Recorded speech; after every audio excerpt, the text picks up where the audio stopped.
My symptoms have stopped for now. But whatever drained my frequency is still somewhere in lahai-roi. The only thing I haven't surveyed yet is the exostrider out in the frostlands. The Roya's Trine myth likely mentions it. This lecture could be my chance to find a clue.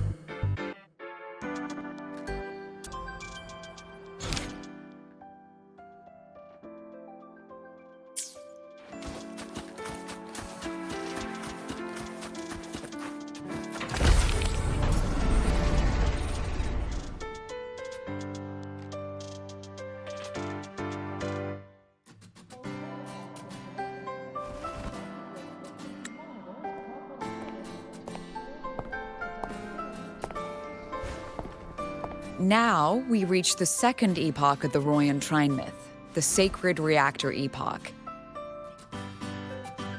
After Balder, the sun's incarnation, had sealed the foreign divinity Huthdrungr, the Frostlands fell into an endless dream. Assistant Navora, would you continue?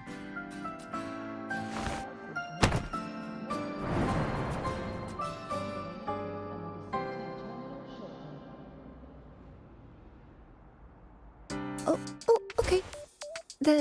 This section, it describes how the Exostrider used its greatsword to seal the Threnodian behind the Strider Gate. The records say both the Exostrider and the Threnodian traveled through the Strider Gate to reach lahai-roi. Their battle was fierce.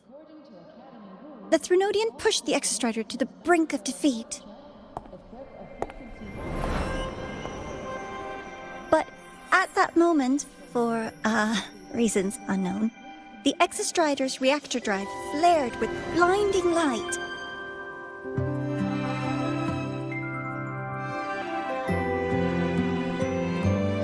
And it found the strength to raise its sword and seal the Threnodian away.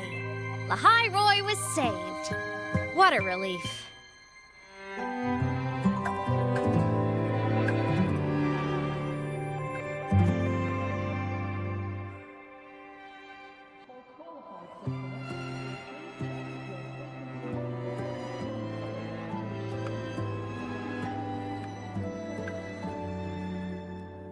Hi. Nice to meet you.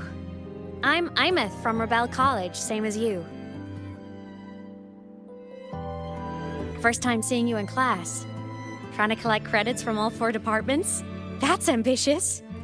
Welcome to the academic quagmire.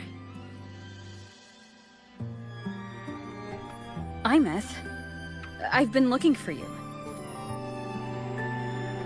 I never got the chance to thank you. Thank me? The day the Eye of the Threnodian appeared, you drove it back and saved me. Did I? Sorry, I don't remember that. She doesn't sound like she's lying. Then how...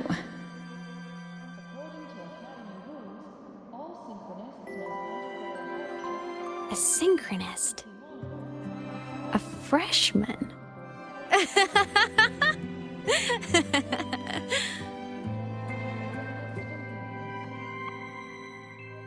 What's so funny? Oh, don't mind me. I'm just not used to seeing you like this. I mean, look at you. Something's missing, though. Oh, I know! A uniform! The Academy still hasn't issued you one? They're painfully slow sometimes.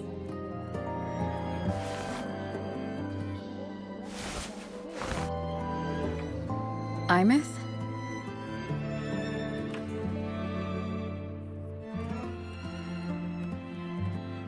I have to go.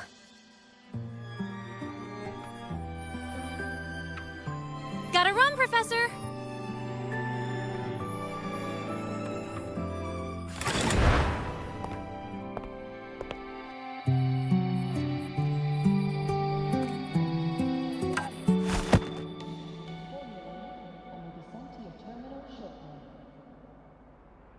Rover, let's try to channel that enthusiasm into listening. Do come see me in my office after class, okay?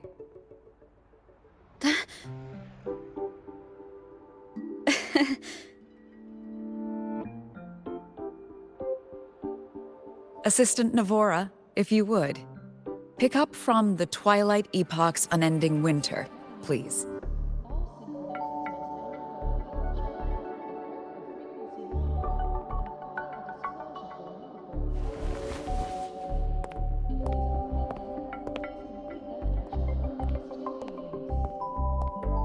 Sigrika, could you come to the library with me? Okay. Hey, did you notice the new student? The one who kept talking to herself during class?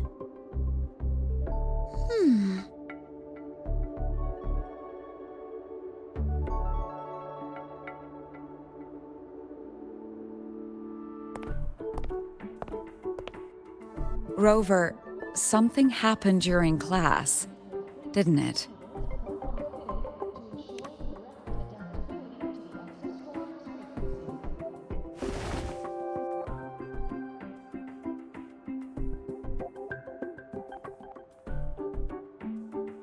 So a girl named Aemeath just got up and left the lecture hall.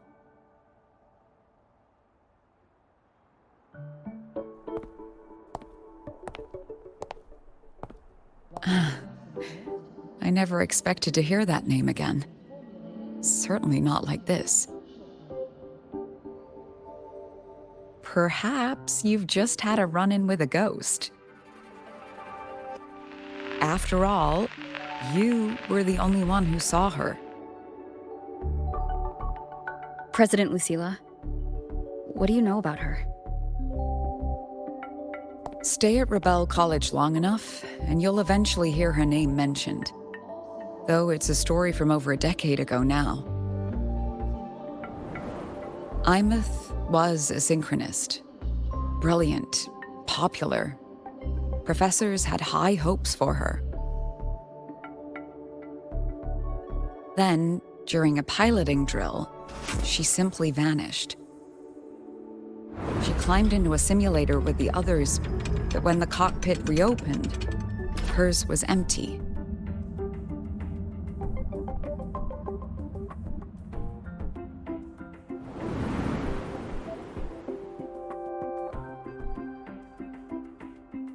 Intrigued? Want to go find her?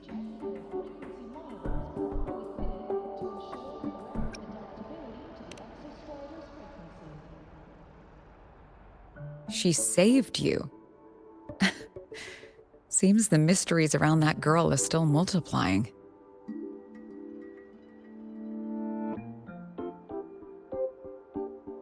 To see someone who vanished years ago, presumed dead, lingering around the academy, the figment of your imagination, or is there more to it? I'm very curious to find out.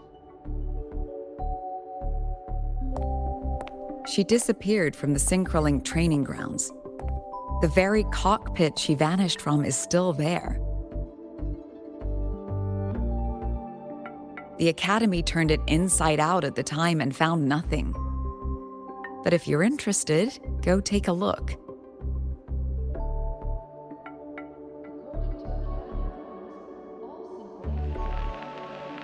I expect you'll dig up some new surprises for us.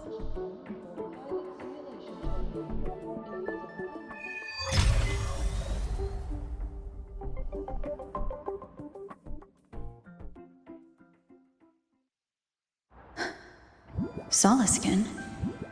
What could they be doing here? That's Soliskin. It's headed straight for the Synchrolink training grounds.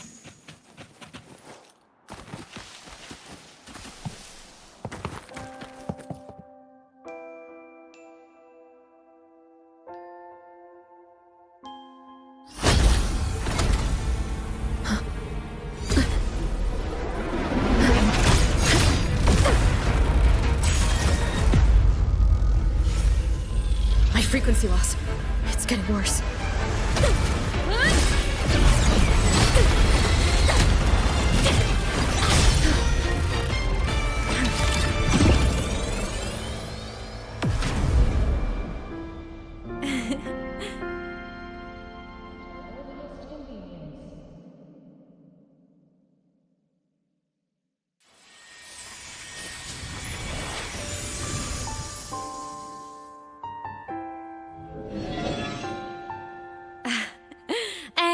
Nope. Still on the fritz. How are you feeling? I'm okay. After that mech flew off, I felt less of my frequency bleeding out. That mech's frequency felt like the presence from the rift back in Honami City.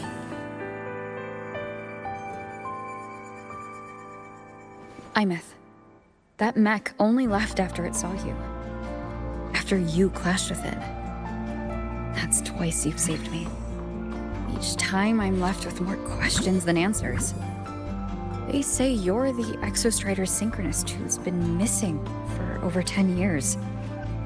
And your hand back there.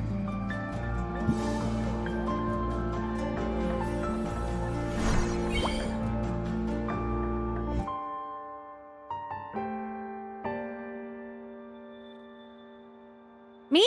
I'm not the Exostrider synchronist now. I'm its resonator. I just died first. Call me a digital ghost.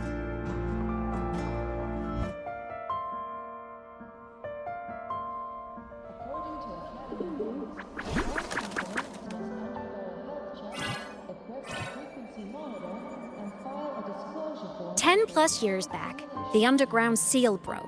The Threnodian on the other side of the Strider Gate was about to swallow lahai-roi. I was still a student. My sync with the Exostrider hadn't hit 100% yet. But there was no other choice. The Exostrider was still sleeping. So I had to do something unorthodox. So you overclocked yourself to try to resonate with it? Yup. Impressive, right? I woke the big guy up. If only for a second. The seal held. The crisis averted. Everyone I cared about, they made it out okay.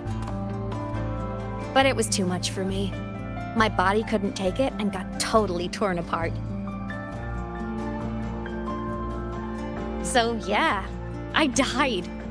But I'm still here, just floating around. I've been a little invisible. Well, a lot invisible. To everyone until you.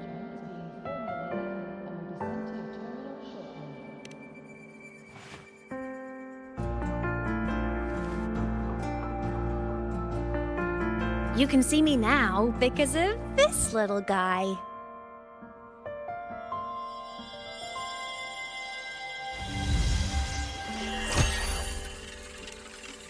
The Exostrider's reactor core. My existence is kinda tethered to it now. Think of it as my heart. Even as a digital ghost, I never stopped trying to pull myself back together, to get back to reality. There's something I gotta do, and I gotta be the Exostrider's true resonator to see it through. But our resonance started with an overclock. The power I got was unstable from the get-go. I've spent years building it back up with this core. The Soliskin have been my little helpers too. Then, not long ago, you ended up with it. That became your backstage pass to seeing me. Not long ago. You mean when the reactor drive fell? Bingo! Since then, the core has become energy stored inside you. This is the first time I managed to make it solid. Took me a bit to figure out the trick.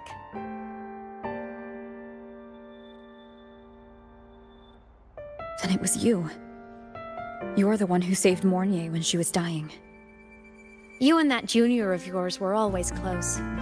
We even crossed paths a few times back when I was still, well, around. Of course I'd help. A junior of mine. So I really did know Mornye in the past.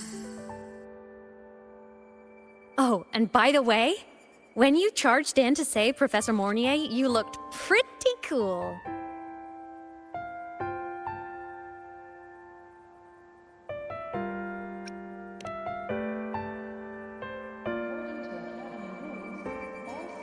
All right, no more teasing. But I mean it. No matter what, you always choose to save. And to me, that's the coolest thing in the world. The most beautiful. Anyway, back to business. The reactor core is tied to Sigillum. That's the mech that attacked you. It's like those void worms you fought. Made mostly of exostrider parts, but corrupted. Contaminated by Threnodian void matter. Sigillum stole a chunk of my power. That threw a wrench in my whole reassembling myself project. Now it's after the core too. Since Sigillum holds this piece of the Exostrider's power, it can't be killed completely as long as the Exostrider and I exist. Now, it can only be me who stops it. And since just touching the thing makes your frequency drain, taking it down should plug your leak too. Plus, I get my power back. Win-win. But see what it's doing to me? Even with you holding the core, I keep flickering in and out. 1 second I can touch you, the next I'm fading right through. So annoying. So will you help? You've got the core, and the reactor drive is wrecked. I can't do this alone.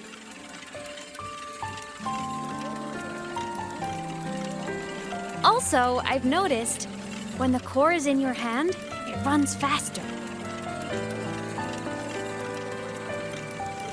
I can tell you're leaving a few things out, Aemeath. Still, you helped me and a lot of people in lahai-roi. That's enough for me to trust you. What do you need me to do? Existence is the imprint life leaves behind. Being remembered, talked about, and seen. All the places I went when I was alive bear those imprints. The core's running lets me find and record those frequencies. These little cuties have been my scouts. And they'll be our guides now, too.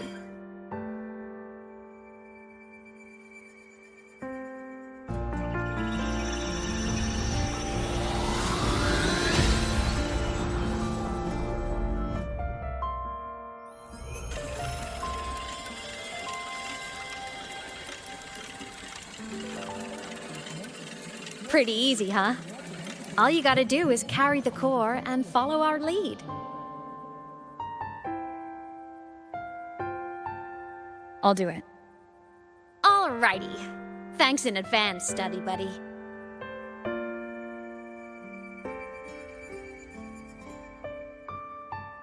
Oh, is that the Soliskin went down the lift. Let's follow. Before we go, I need to contact Mornye.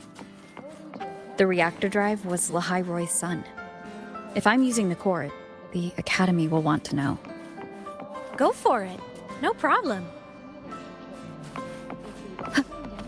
Why are you such a slave to the man?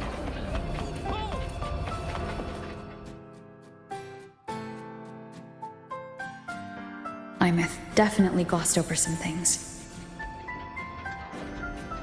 Like what happened during our previous encounter, what she's done since becoming a digital ghost, and the real reason why Sigillum stole her power. After years drifting like this, to still hold on to that spirit, her will must be strong. Prying answers from her won't be easy. I'll bide my time. The right moment will come. Has something happened, Mentor? I see. So the reactor drive's core survived the crash. It must be the key to reactivating the Exostrider. Of course, then the official stance is that it be returned. Star Torch Academy and the Roya would both agree on that. But as you said, curiosity from the Institute is inevitable. Mornye?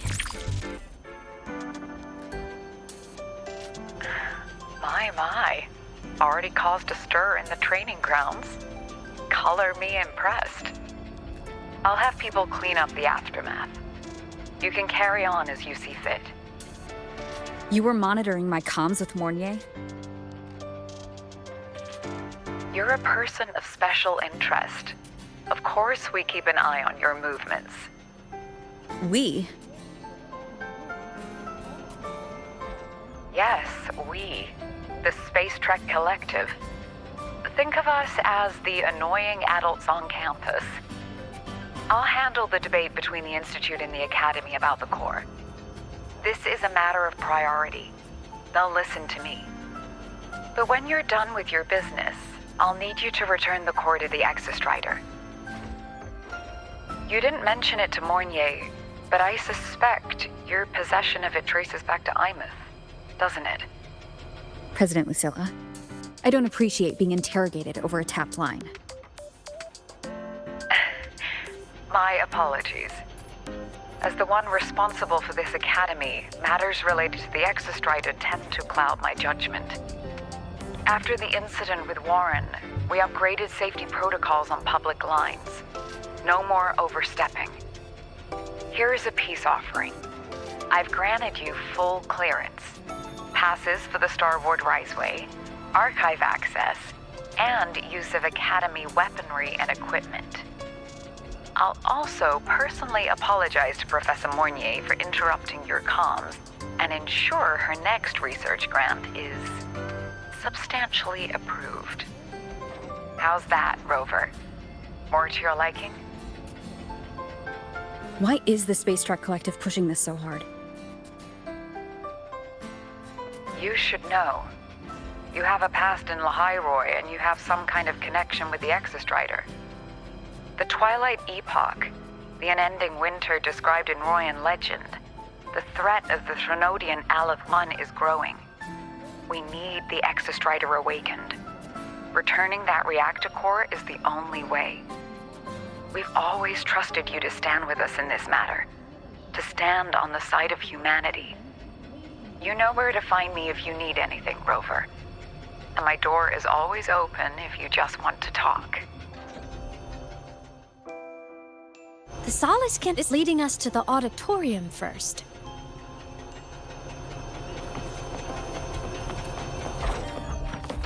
The new solar celebration is almost here. I wonder what they'll put on this time. By then, exams will be over, and we'll finally get a long break. Ah, vacation. What's not to look forward to?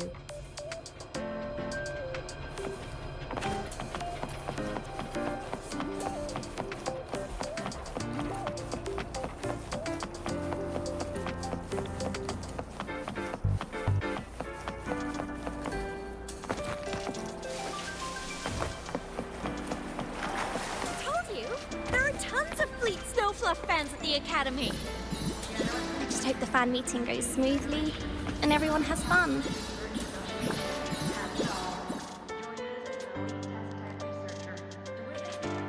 Oh, hello. Are you here for the Fleet Snow Fluff fan meeting? The venue is still being set up, but once it's ready, please join. She's a singer, a campus legend. She's only released online, but she's super popular. But her site hasn't been updated in over 10 years. She posted one last demo and then nothing. Don't be such a downer. Maybe she just graduated and moved on to bigger things. Probably never showed her face to keep her life private. Doesn't matter. We still have her music. Here, even if you're not a fan, you should give her a listen. I'm new here, but even I was hooked when I first heard her songs.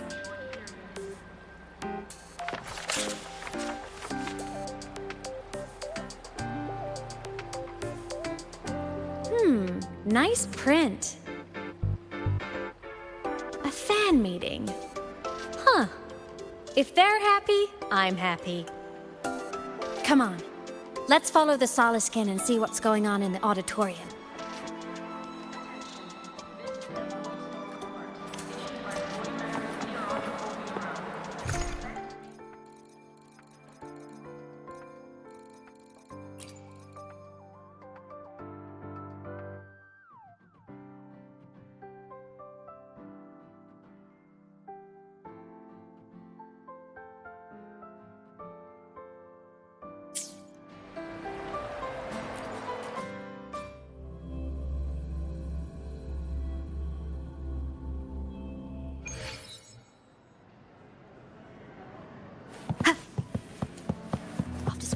so many drafts.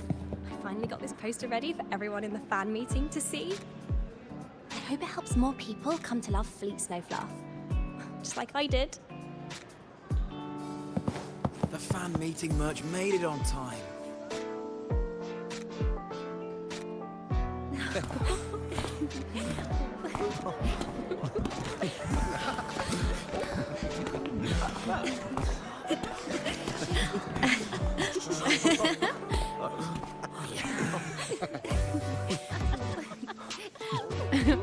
What?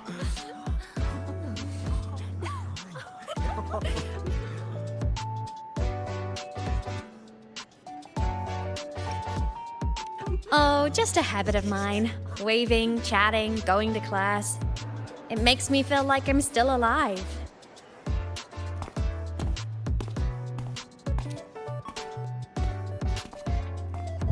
If I stop, I might forget what it felt like to be human. Call it a self-reminder.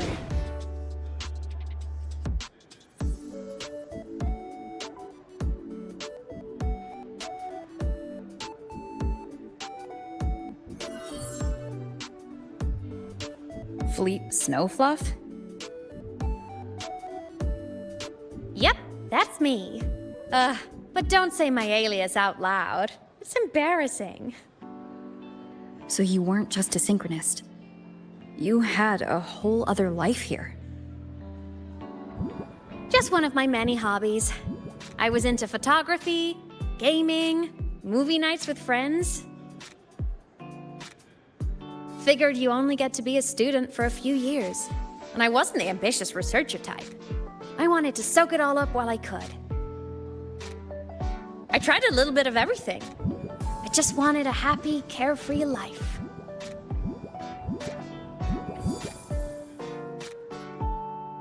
Who knew I'd end up as a ghost, stuck as a student for 10 more years? How awful is that? Wait, does this mean I'm never gonna graduate?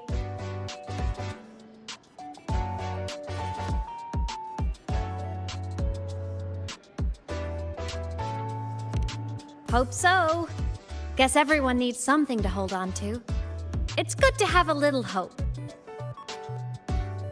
But I have to say, it's really moving to hear people talk about my songs after all this time. I wrote those for myself, you know? Never expected so many people to care. But if they made someone feel something, joy, pain, anything, that makes me really happy.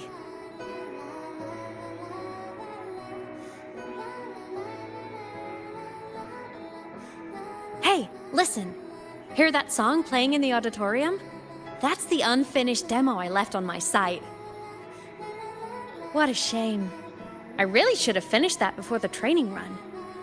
Now it's my little musical epitaph.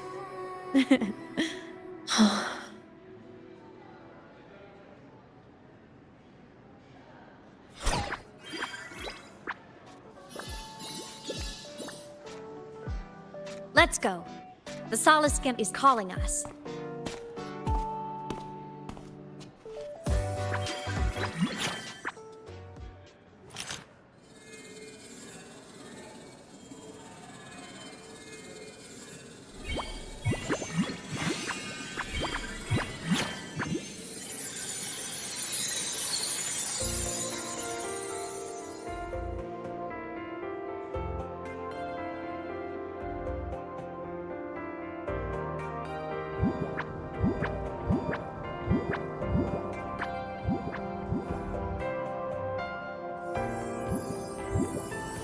Is that the student rep from Rebel College?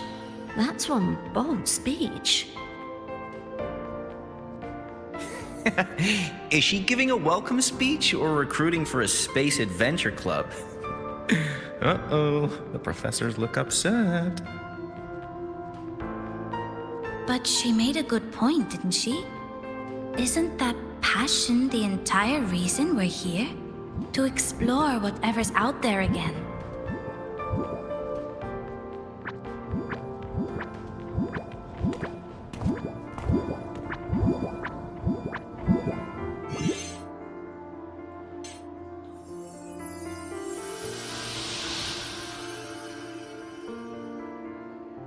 Aemeath, right? I remember her sync test scores were off the charts. We might be looking at this year's prime Exostrider candidate. Don't be so sure. Heard about her extracurriculars. Put nicely, she's quite the dabbler. Put bluntly, she doesn't take anything seriously.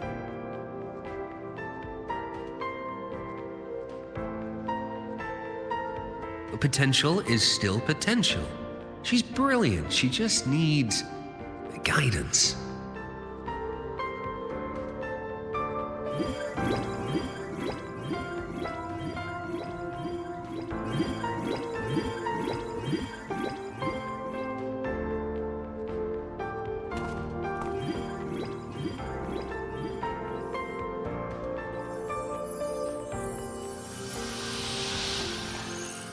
May we one day walk among the stars, to touch with our own hands a universe so cold, so real, and so breathtakingly beautiful. That's all from me. If I keep going, my credits this year might be in danger.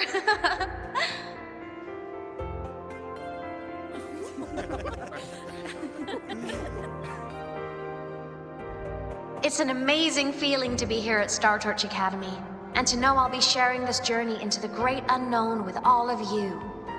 As a student, I can't wait to start this new chapter of my life.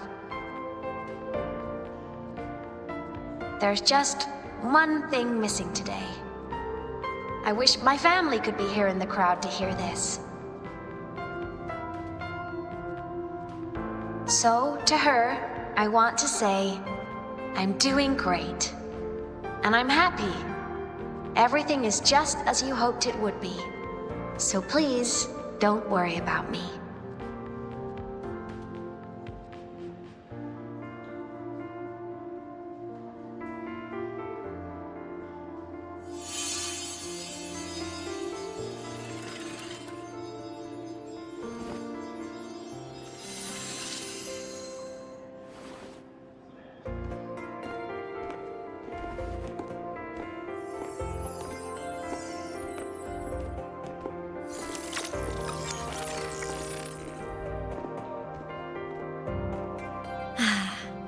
Looking back, I really do miss those days. StarTorch Academy is a nice place. I mean, I caused my fair share of trouble, but the professors never turned me away from lectures. You saved lahai-roi, Aemeath. But you paid for it with your future. And no one even knows.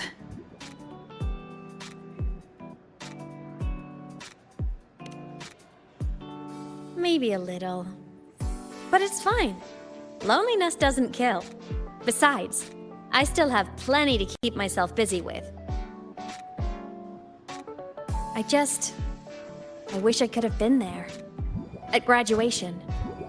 To hug my friends and wish them all the happiness in the world.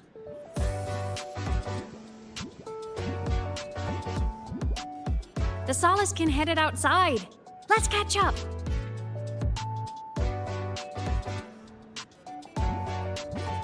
If it's leaving the campus, it's probably going to the Frostlands. Right, we'll need to take the Starward Riseway. That place above the sword? Yes, a frozen, silent plain, white with endless snow.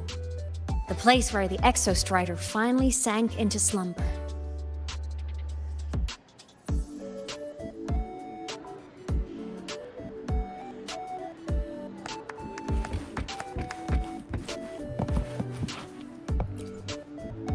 Our next stop is the Starward Riseway. Are you ready?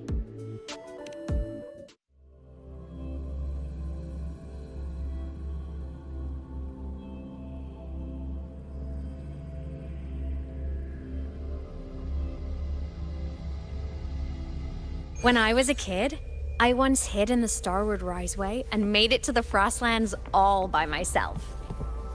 Bold even as a child. Hee hee.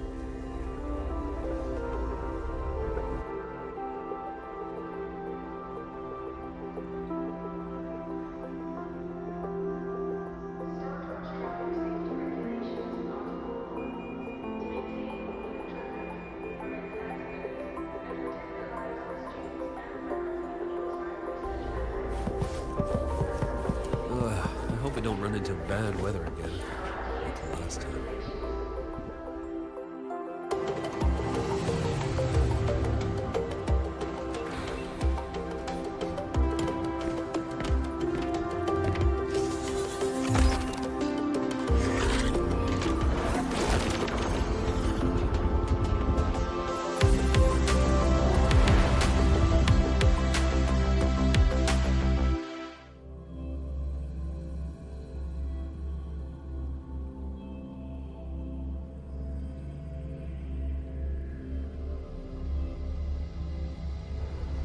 Have you got your thermal jacket on?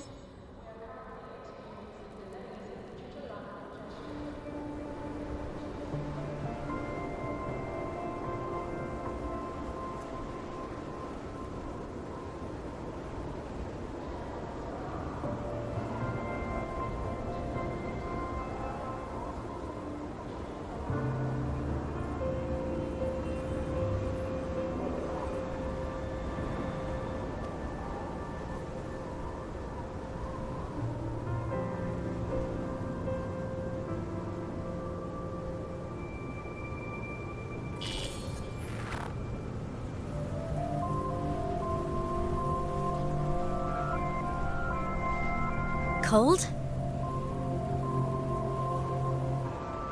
I'm fine. What about you? Between you and me, ghosts can't feel the cold.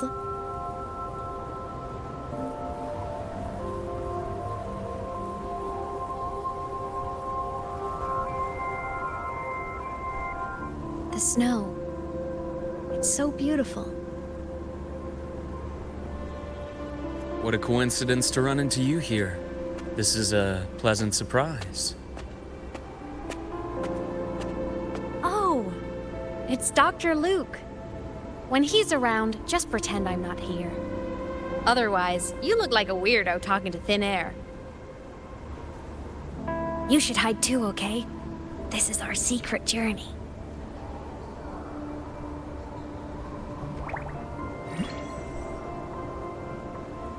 You know him? He's the school doctor. All the students know him. I didn't super well, but I do know that he's been in lahai-roi for a long time, and you can trust him. You came to the Frostlands for the Exostrider?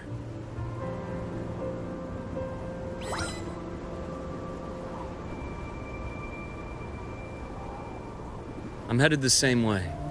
I've got to check in on some researchers stationed out here on long-term fieldwork. Having a guide might make the trip a little easier. What do you say? Let me help you modify your bike. There are quite a few waterways, and its current setup might not handle them well. You know how to modify bikes? You pick up a few things when you come here as often as I do. Oh, I used to love riding. My friends even called me the Speed Queen. Though that was usually while they were white-knuckling the seat and screaming.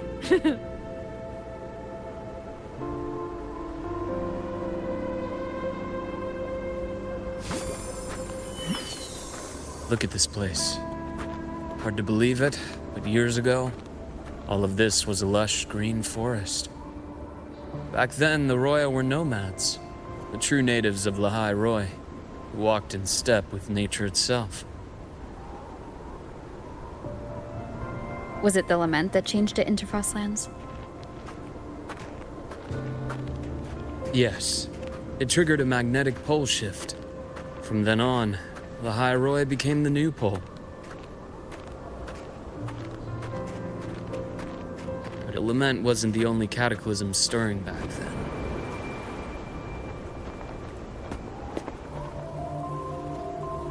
In the past, we had already reached the stars, but at some point, the etheric sea spread to cover all of Solaris.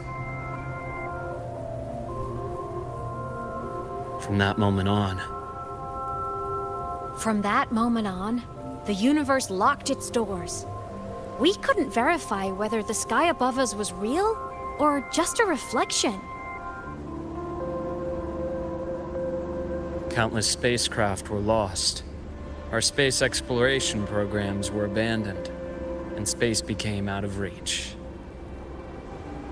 But times have changed. Since its founding, the goal of Startorch Academy has been to use the Exostrider to explore space, whether through the Etheric Sea or the Strider Gate. I understand the Etheric Sea part, but the Strider Gate? You know lahai-roi's history? Both the Exostrider and the Threnodian first came to Solaris through the Strider Gate. The Academy has its theories, but here are two you might find interesting. The Strider Gate is a gateway to outer space, and Aleph 1 is a Threnodian alien to Solaris.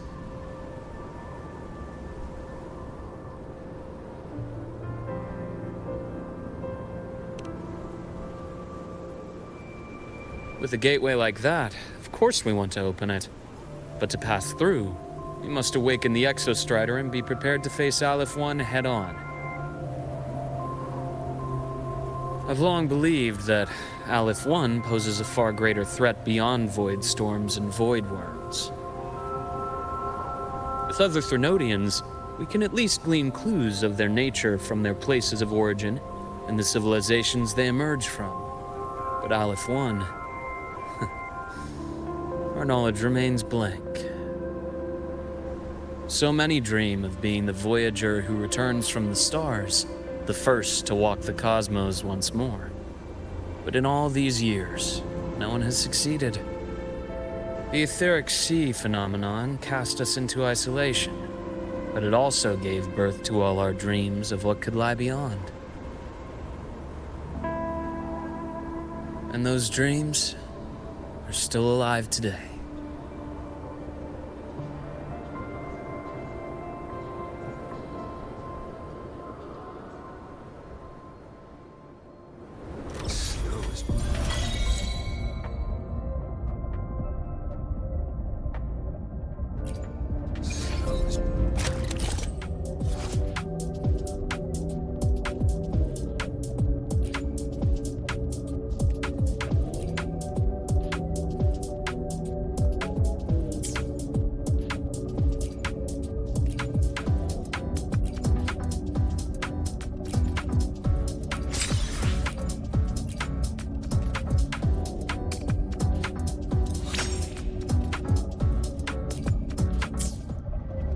Dr. Herson? Just call me Luke. It has a nicer ring to it, no? Then, Luke, you asked about my feelings on the Academy. What about yours? How long have you been here? About 20 years. I was a traveler before that, seeing what Solaris had to offer. Then a friend asked me to come to lahai-roi, to keep an eye on things here for her. The students make it easy. Watch it. You see that? Ancient life forms, frozen right into the ice walls. Millennia frozen in a single moment. Preserved so perfectly you can almost see what they used to be. To be stuck like this forever. Kind of miserable, don't you think?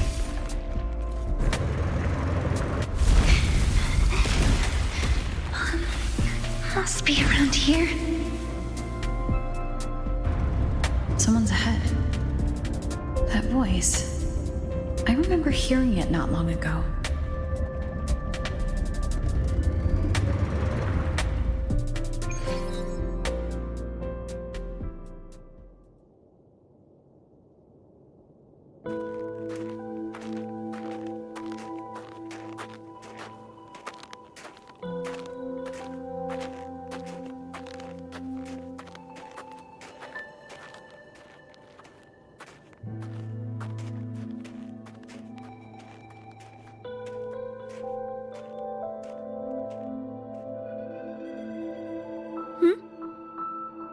You are the one who was talking to yourself in class.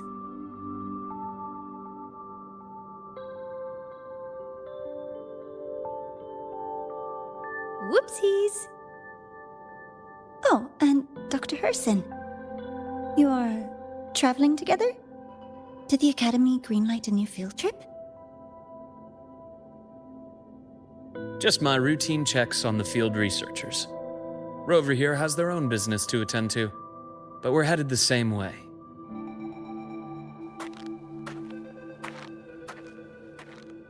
What about you, Miss Navora? Chasing more fallen debris? Yes, exactly. I heard the frostlands have been experiencing changes since Helios was launched. I had a hypothesis that new debris fields might have been exposed. Debris? Space equipment that fell from the sky long ago. Probes, satellites, and even space stations. Some previous digs unearthed wreckage containing records lost during the lament. Oh, and images. Photos taken in orbit of other planets. They were absolutely breathtakingly beautiful.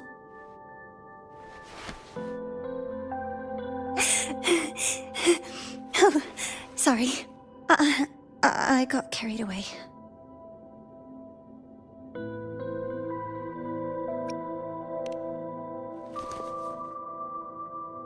Really? That's great! I'll show you the data I've collected next time we're in class.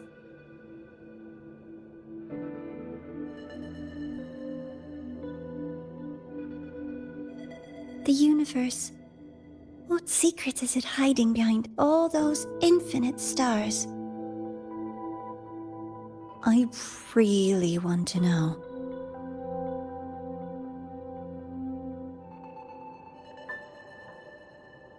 Anyway, in short, I came here for the fallen debris.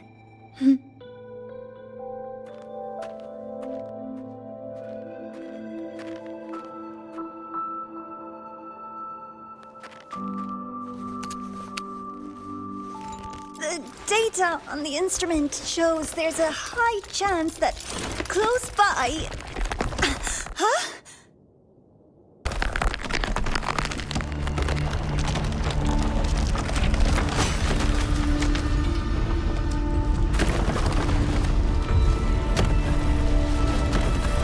Run!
To have been undiscovered debris in this area.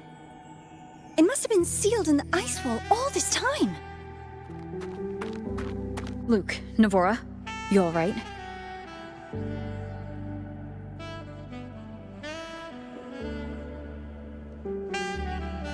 Oh, I'm good. Perks of being a ghost, you know? I'm so sorry. It's my fault for putting everyone in danger. The collapse was an accident. We're all okay, so don't blame yourself. But the way we came in is completely blocked.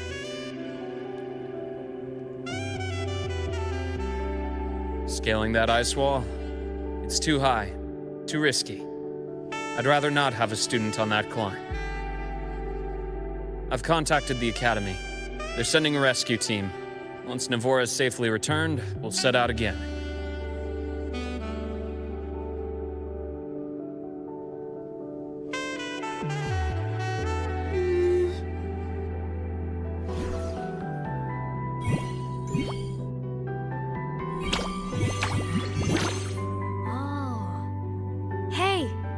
guy here says our next stop is deep in the ice. There's a path at the bottom of the station. Want to check it out?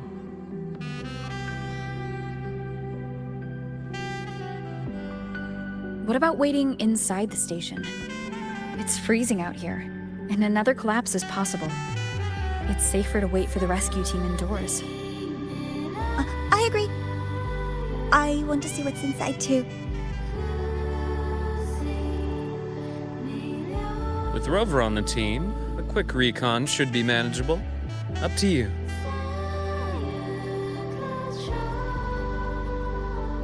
Hey, question. Before you came to lahai-roi, did you do this kind of thing a lot? What do you mean? Like traveling with a crew, seeing the sights, stumbling into trouble, then going your separate ways. Like a classic road trip movie, you know?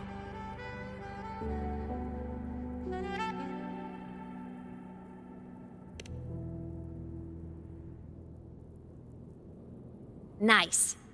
I happen to love those. Looks like this time I get a co-starring role. Amazing! Let's keep going, study buddy.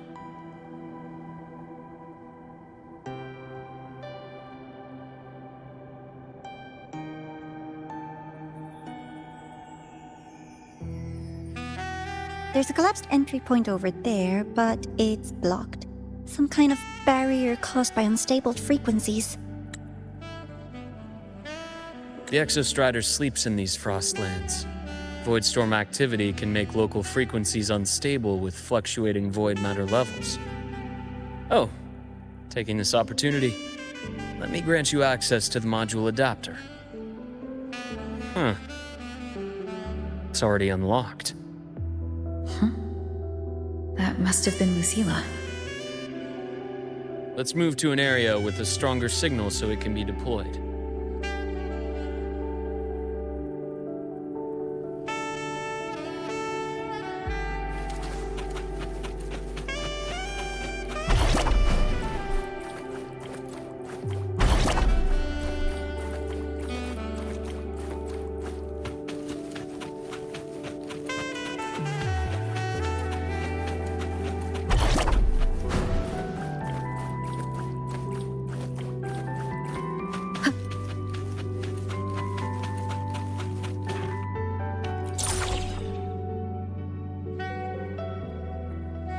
This module adapter was developed by Star Torch Academy for Frostland expeditions. It lets you interact with frequencies disrupted by void matter. Give it a try. You'll need it here.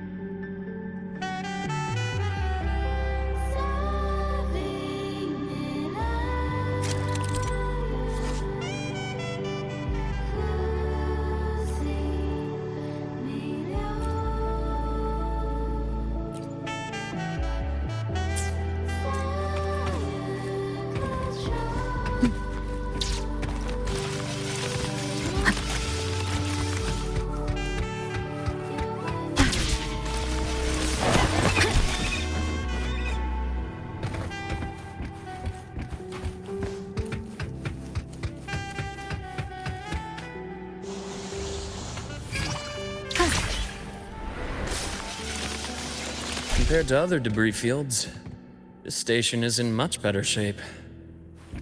It's amazing.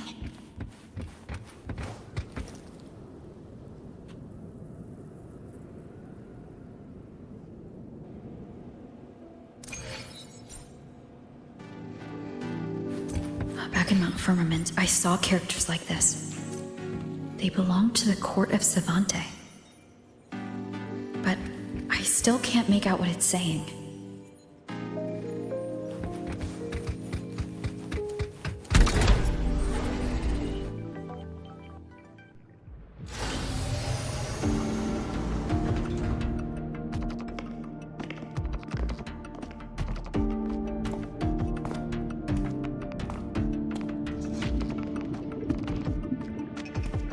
This is...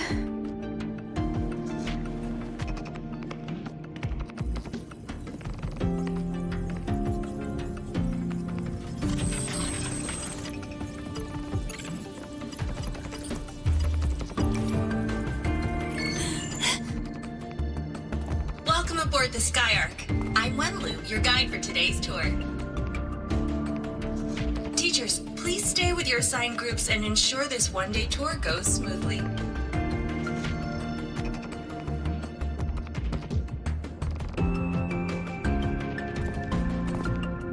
Please direct your attention here. This containment unit holds droplets of the etheric sea itself. As you know, the etheric sea suddenly appeared above Solaris one day.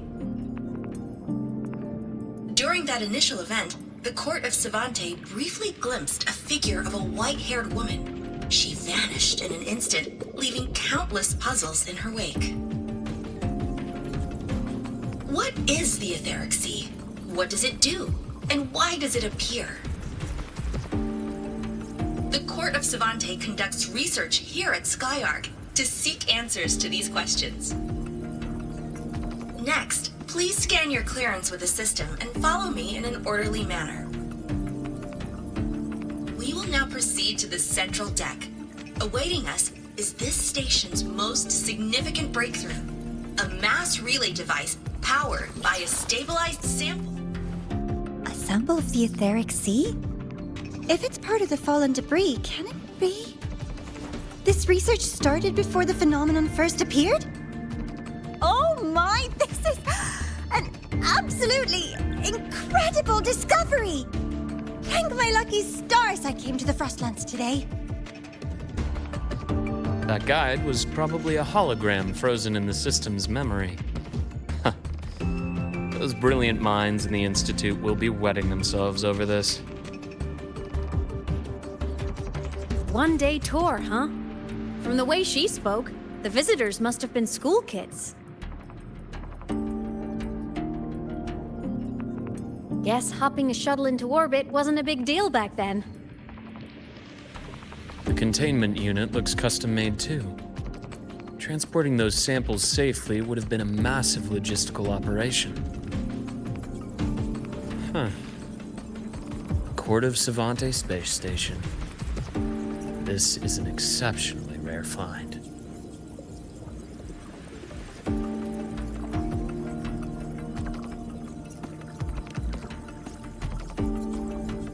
The Academy has recovered other debris from this era. The systems have enough common architecture for me to manage a basic reboot. As for the Court of Savante's characters, let's just say I developed an interest in it, under unique circumstances. The characters on that pen, they're Court of Savante letters. I obtained it by chance. In fact, it happens to involve you. But this isn't the place for that story. When we're back at the Academy, come by the infirmary. I'll explain then. After all, it is a long story. Ooh, sounds mysterious. I want to hear the story too. Please, pretty please.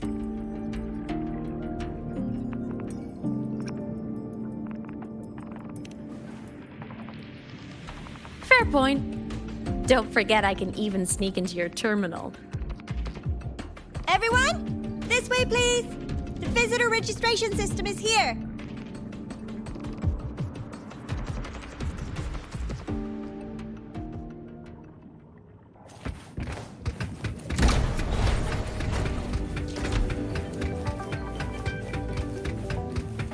Remnants of the past. Welcome aboard the SkyArk Space Station. It's an honor to share this vessel of knowledge with you as we journey across the stars.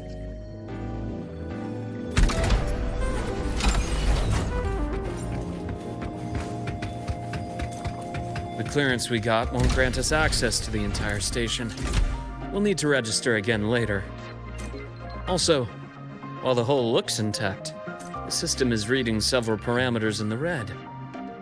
It could be the etheric sea's droplets affecting the surroundings, spreading through the station.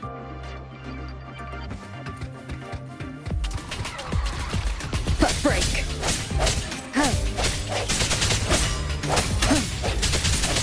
Hopefully this helps. the shadows.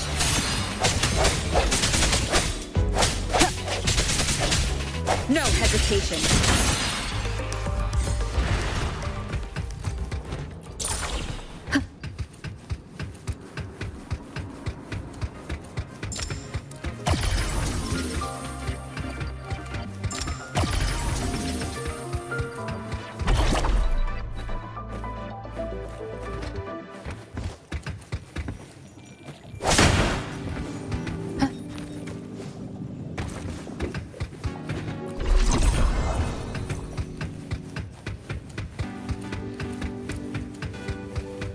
That flowing sphere is the mass relay device, with the etheric sea as its core. Let's check the console.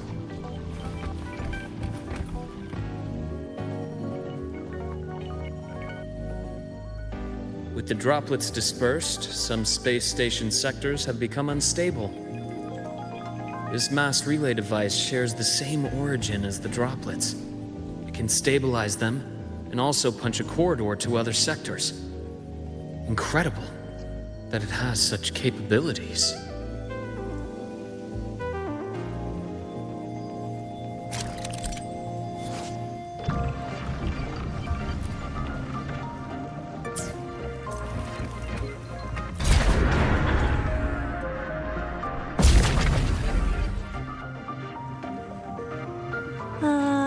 The hatch over there is back to normal.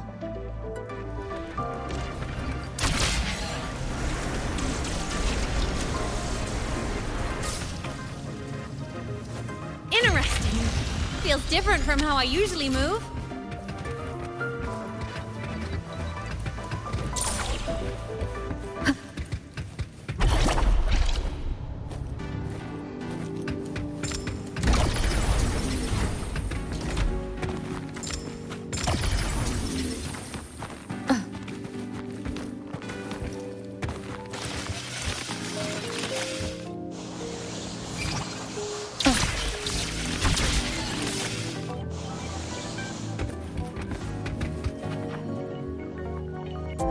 Pathway's blocked. Let's try the module adapter.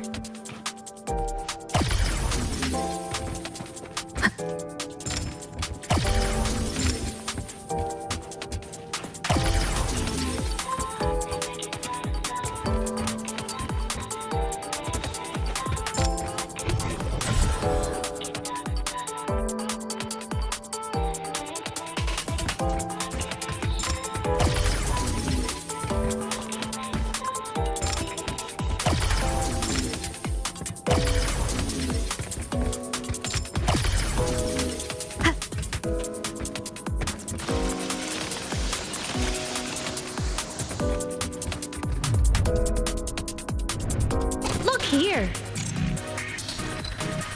Hello? Digital ghost, remember? Hacking this is easy. Welcome to Aemeath.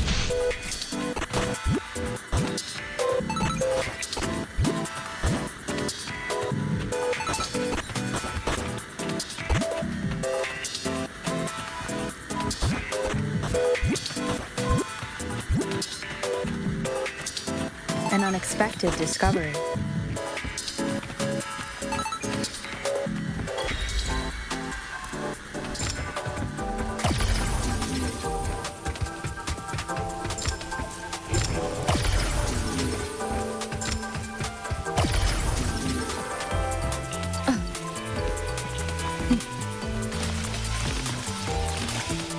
Wow! Solaris' rising star, everyone! What a leap! Oh, come on. Track system activated. Done. This track was used to transport experimental samples from space. The storage facility should be just ahead.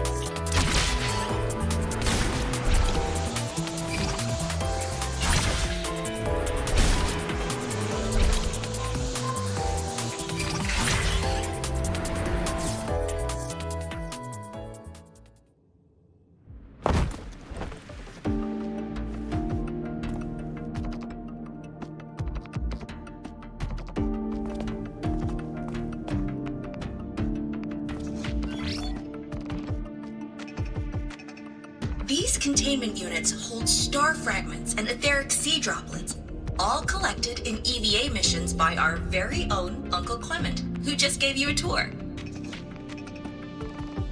It's exhausting work. After each mission, he requires a full cycle in a recovery pod. Let's thank Uncle Clement, and then gather here.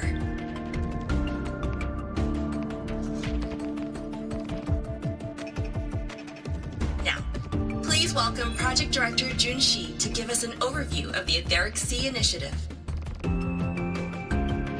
By now, you will have experienced our mass relay device.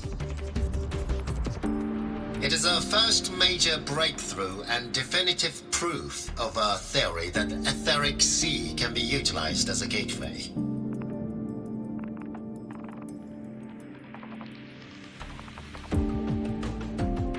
The droplets exhibit unique quantum properties. Used as a medium, they could help us reach places no one on Solaris has ever set foot. We haven't found the way yet, but I believe these obstacles will be solved soon.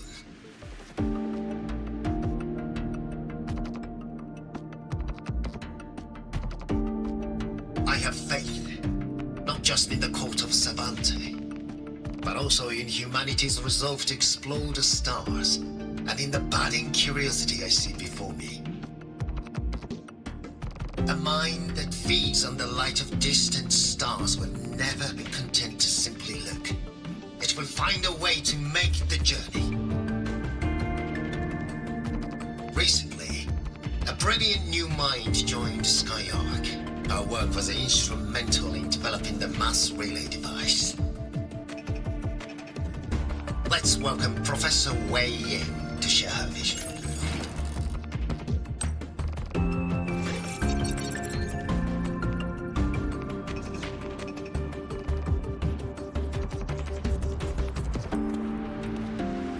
Pity. His hopes never came true. Humanity's quest to reach the stars has only gone backward. To feed on the light of the stars.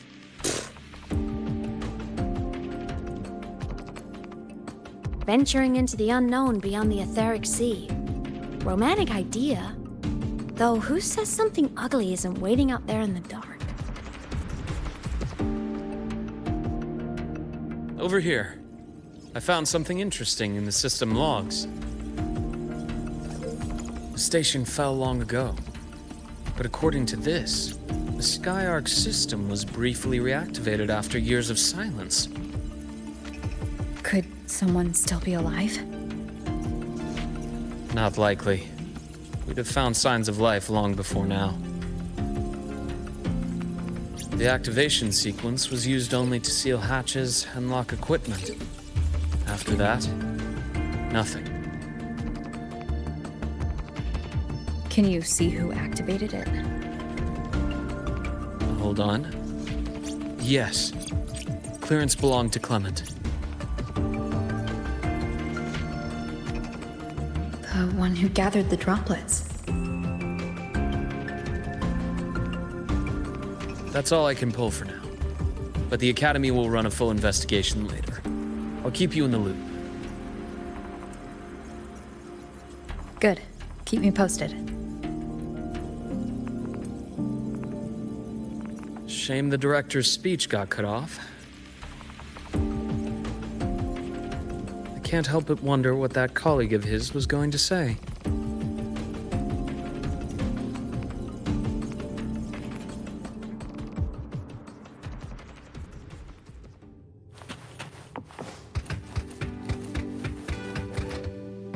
Welcome aboard the SkyArk.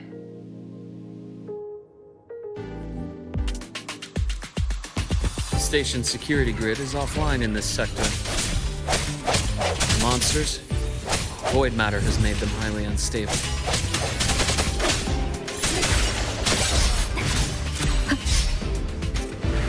Moment of resonance.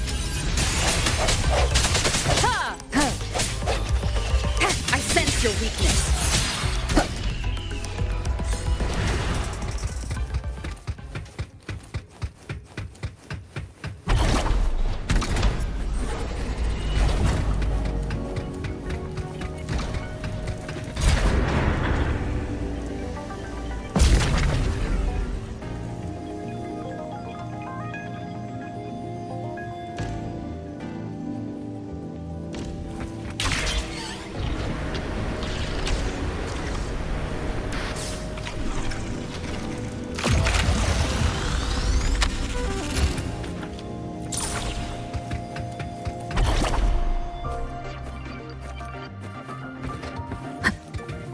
cherish every gain.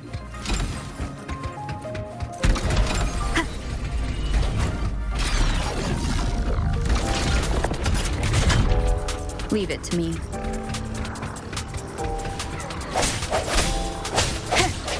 Hopefully this helps.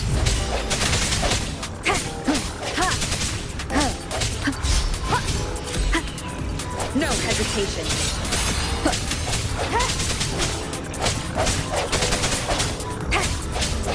The frequency here is unstable too. Try using the module adapter to disrupt it.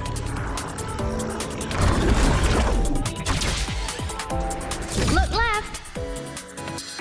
I hacked the SkyArk system. This is the data archive center. Those blocks are all storage modules. And that moving one? An anomalous module gone hostile due to the SkyArk system's glitches.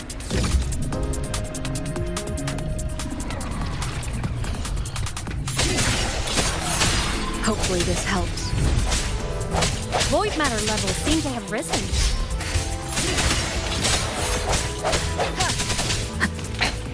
One more time. Disperse.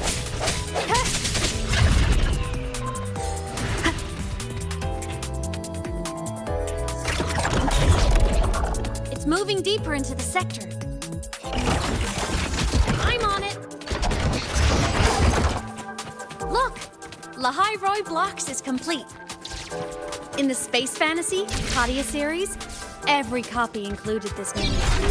I love it so much, and I'm really good at it. The anomalies here are more pronounced than before.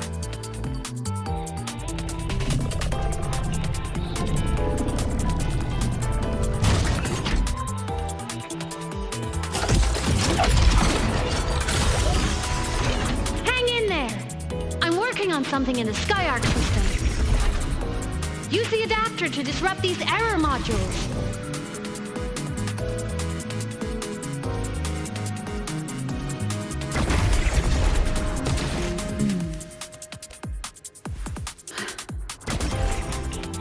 Breach complete. Hey, do you know how to play rock, paper, scissors?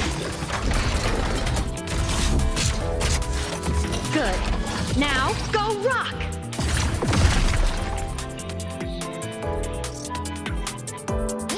We won! Amazing play! Wish we could play another round of lahai-roi blocks again.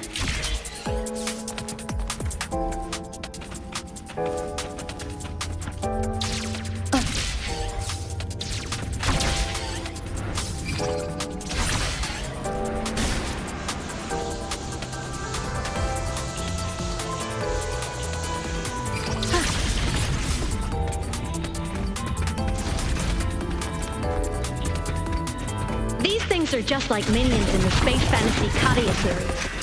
I'll clear them out for you. Those modules fell and took out the hostiles? Doesn't it feel like we've been extra lucky this whole way? You're right, but some modules did attack us. Hard to tell if the SkyArk system likes us or not.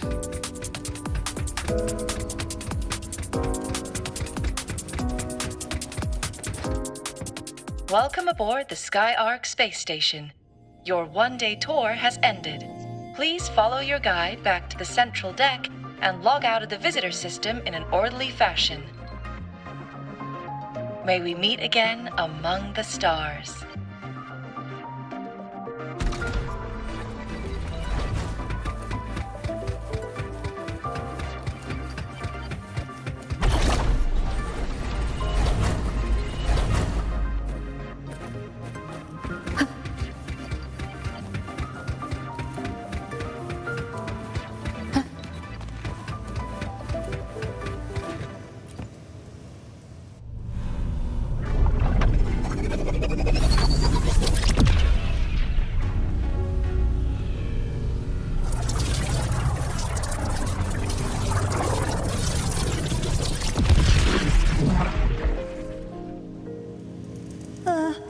There are traces of void storm contamination everywhere.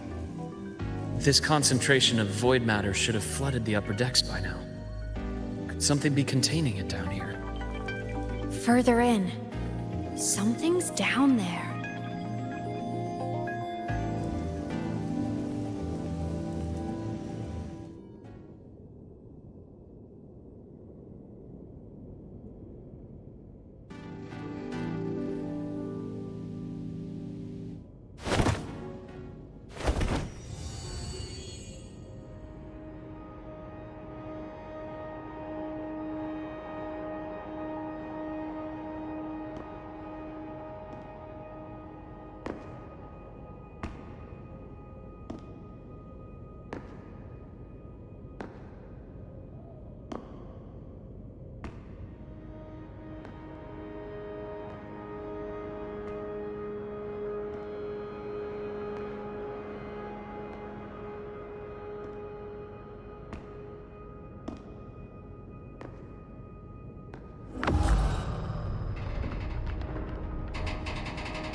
Huh?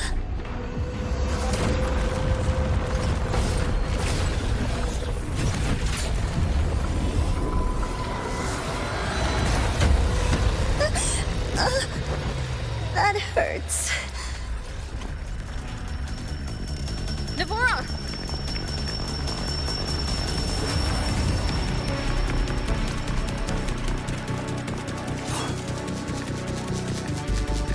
Void matter saturation is critical. The SkyArk system is going into failure. I'm going in to try to stabilize it.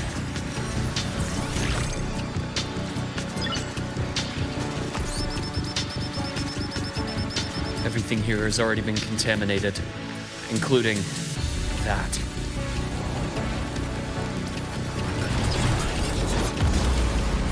From a doctor's perspective, the only healing left for what this man has become is release.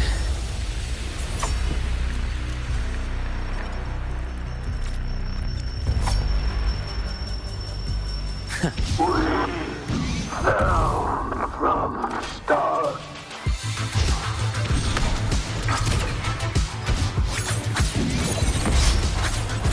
I bestow eternal peace. Rise anew. Split forward. Gotcha. Charge.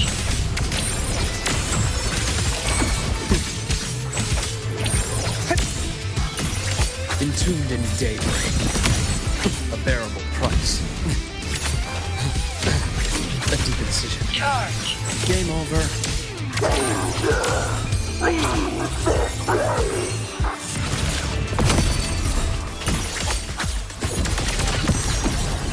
Projection begin.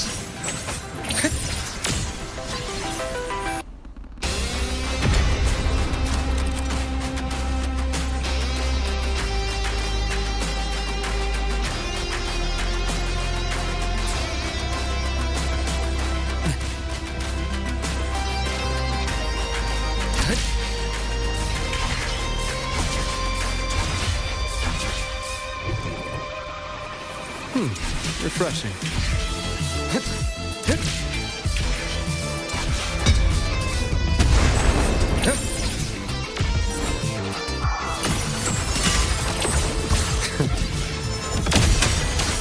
Split forward.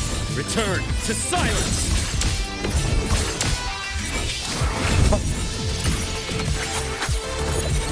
I am present.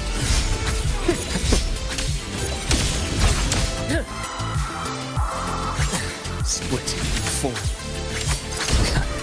Finally, some blood. Imbalance and Charge. My scalpel etches your epitaph.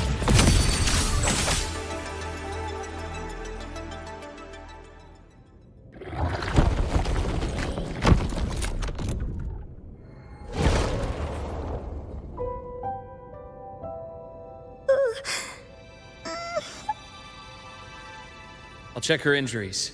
Will you patrol the area to make sure there are no more threats? Got it. You go check on her.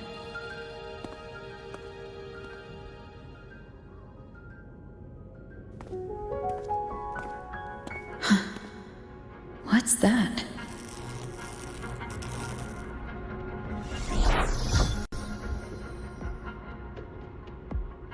The SkyArk system is stabilizing. Look, a log entry. Clement. That must have been the astronaut's name. Huh. After he woke from his sleep pod many years ago, he initiated a lockdown that sealed in this entire wrecked sector, including himself. The void storm had ripped through the sector. He must have been contaminated the moment his pod opened. That command was a failsafe.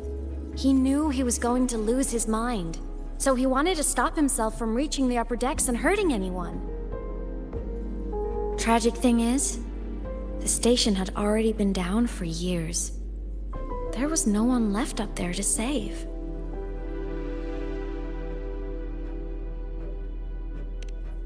Even if his friends were gone, he might have thought of future explorers. Someone kind to children would have wanted to protect the innocent.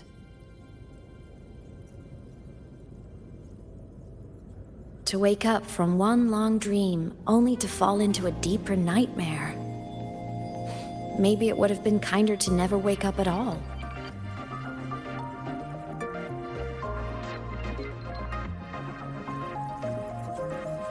This file?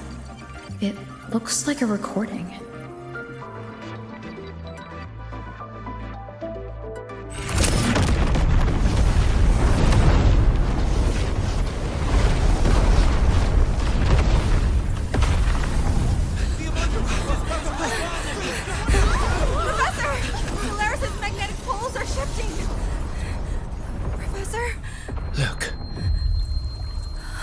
Someone's falling straight from the etheric sea.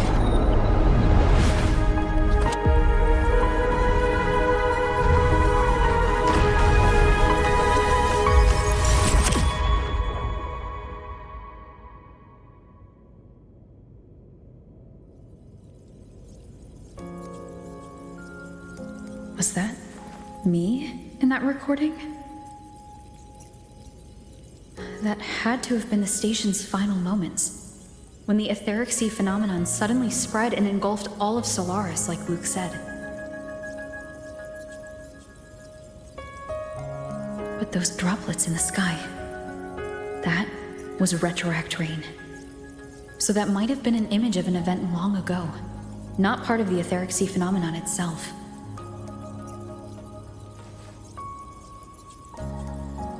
Did I really fall from the etheric sea?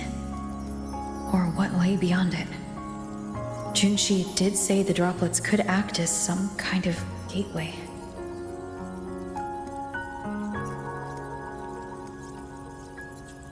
Back then, could I have?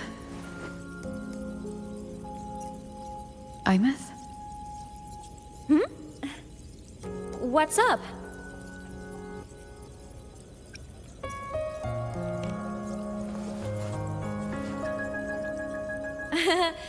Not at all. I'm fine.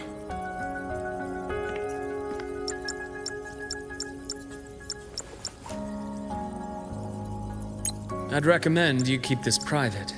Don't leave the recording for the Academy's teams to find. Remember what I said earlier. It's a nest of competing factions. Anything connected to your past needs to be handled with discretion. So, what do you think, leader of the Black Shores? Very few people know about that. Be direct with me, Luke. I know you knew me before, but I acted mostly as a bloom-bearer in the past. You and I, what exactly are we to each other? Friends, I'd say. Not the kind who lived in each other's pockets. But, as a Huanglong saying puts it, true friendships are still waters that run deep. We met by chance, and by another twist of fate, you entrusted me with a rather long-term assignment. how about this? Strangers in passing who became confidants. How does that definition suit you?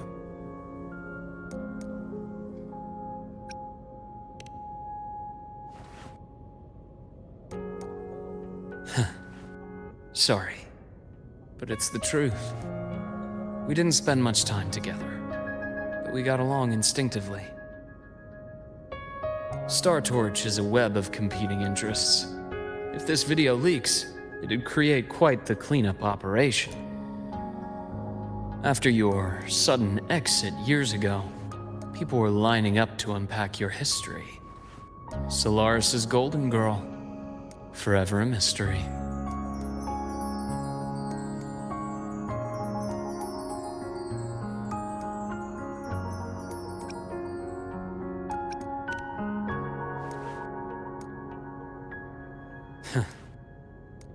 You're not the same as when we first met.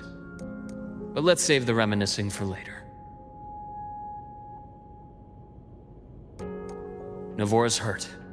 I've stabilized her, but as a doctor, I must stay to watch over her.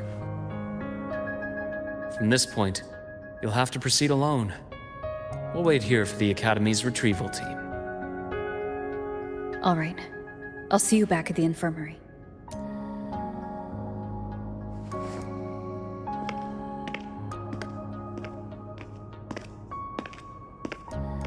Luke, when you said I'm not the same, what did you mean? Just my impression. I could be wrong, but you seem lighter now. More hopeful, happier. And that's not a bad thing.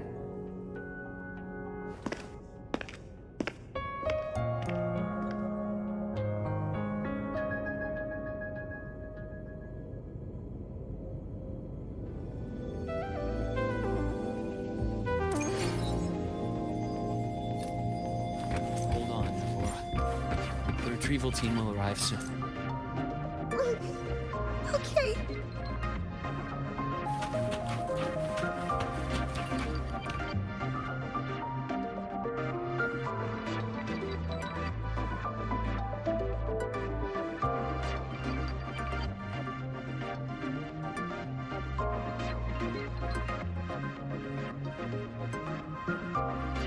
Okay.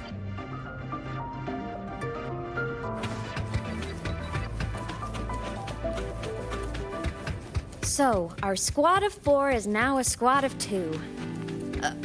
Wait. I don't really count, do I? Guess that makes it a solo squad now.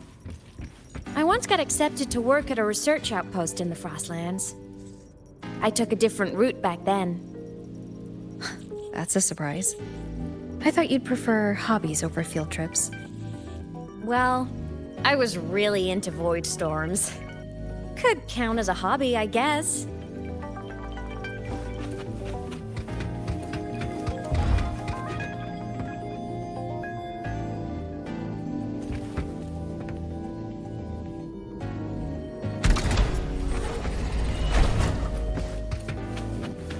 Looks like a long way.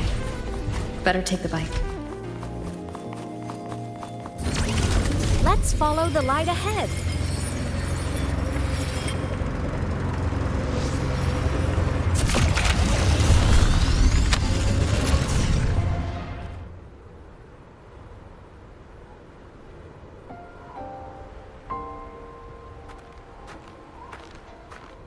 So it was here.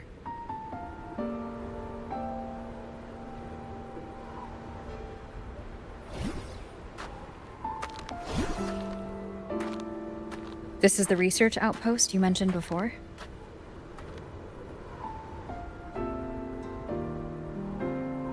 One of them. I worked at several outposts back then, but this one wasn't so lucky. The scan shows it was hit by a sudden void storm surge. No survivors. So that's why I never saw them again back at the Academy.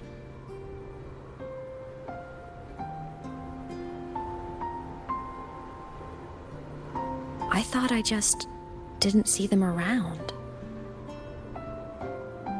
Aemeath. Anything swallowed by the void storm slowly loses its existence until it's forgotten entirely. If a cassette makes it out, at least there's a record. But if that gets erased too, then even the fact that they died is erased.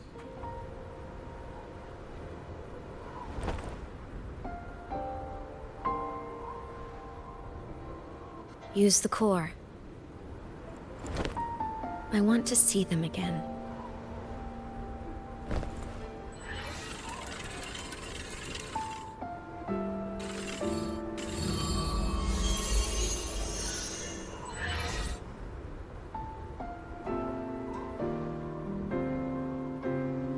Aemeath, you were amazing. If not for you, that Glomoth would have crushed us to a bloody pulp. I'm still shaking, but you're already cool as ice. Are all synchronists from Rebel College as composed as you? If you want to thank her, share your Voidstorm research. To the Frostlands came our little Aemeath for this curiosity. You should show her that thesis you've been writing for years.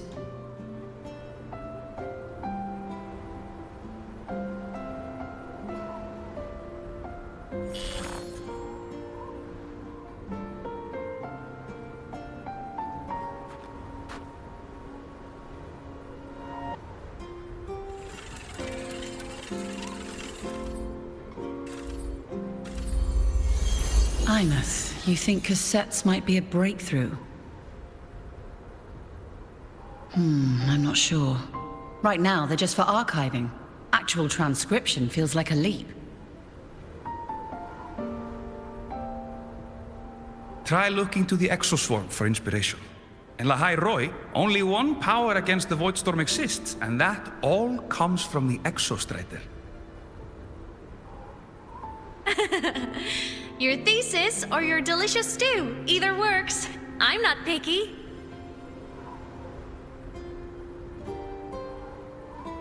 As for the Voidstorm, I'll try all your ideas. The problem is, we don't understand the Voidstorm deeply enough. Especially in the depths with high void matter concentration. No probe survives the journey, so research is stuck. I can't shake the feeling that...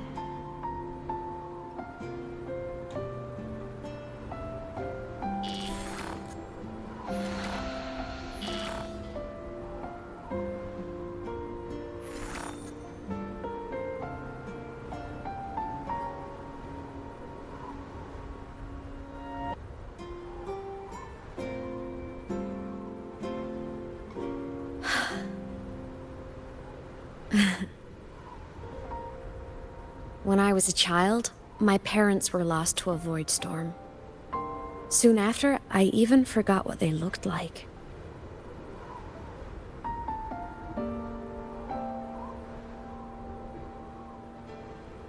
So you see, death hasn't been all bad.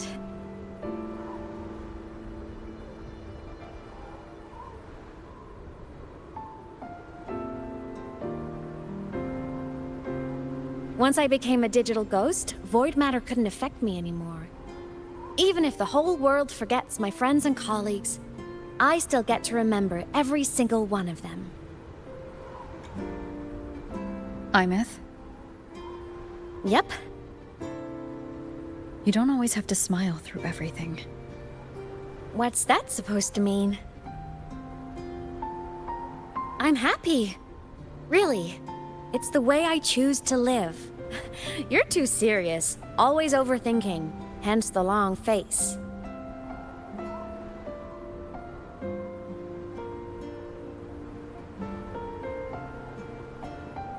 You wouldn't understand how happy this moment makes me.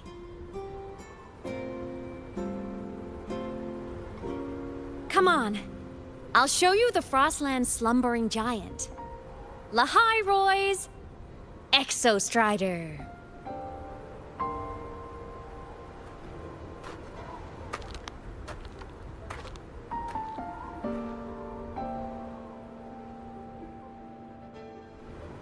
Ever since I became a digital ghost over 10 years ago, I've stayed in lahai-roi.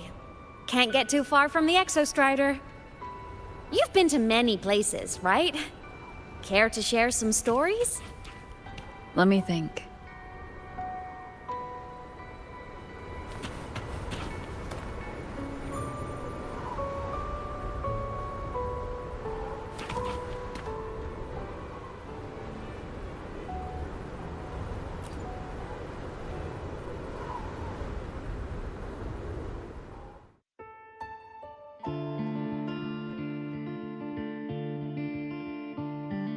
So the rain holding Jinzhou captive stopped. Time began to flow again, and everyone got to celebrate a new beginning with the Moon-Chasing Festival. Then you returned to the Black Shores, to the place that's always watched over you from afar. Oh, and the archipelagos, Raguna and Septimont. Oh, I just love how different these places feel. Storms are pushing us it's all so wonderful. I love hearing these stories. Dive deep into the space, across the stars, running away to all the places where we've never been. That's our curiosity.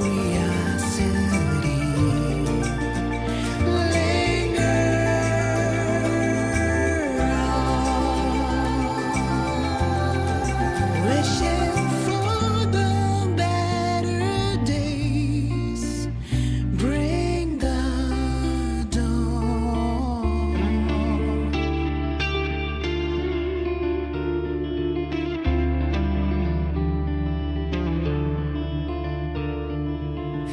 Satellites, quiet core, resonance is hard to find.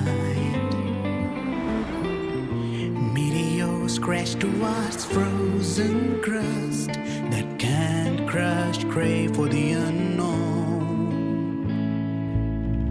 Engine falls. It wasn't all smooth sailing. Plenty of emergencies along the way. Still, it all sounds amazing.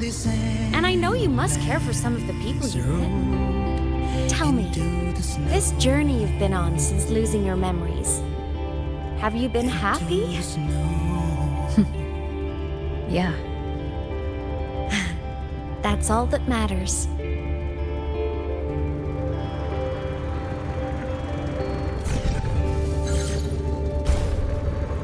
This must be...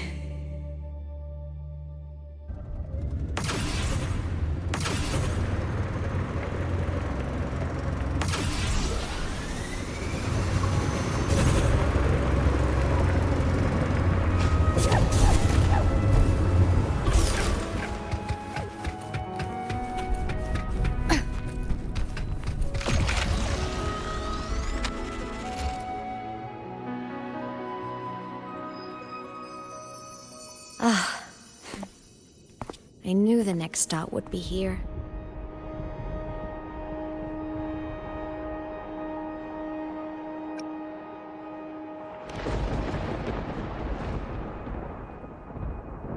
The cabin up ahead. It's where I used to live with my family.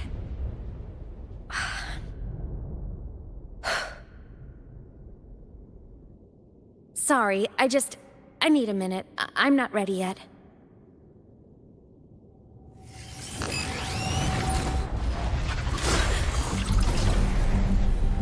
Just like before. The moment it appears, my frequency starts getting sucked out of me. Aemeath said it's a Threnodian derivative, like the Void Worm. They share similar frequencies, but my gut says it's different.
happened to ya? Your frequency's been leaking everywhere. I tried plugging it from the inside, but it didn't work. This is no good. Ha! How about this? It stopped. For now. I gotta rest. You did great, Abby. Go get some rest. Don't you ever jump in after me like that again. The void matter concentration down there is too high. If you fall into void space, even you could be consumed, erased from existence.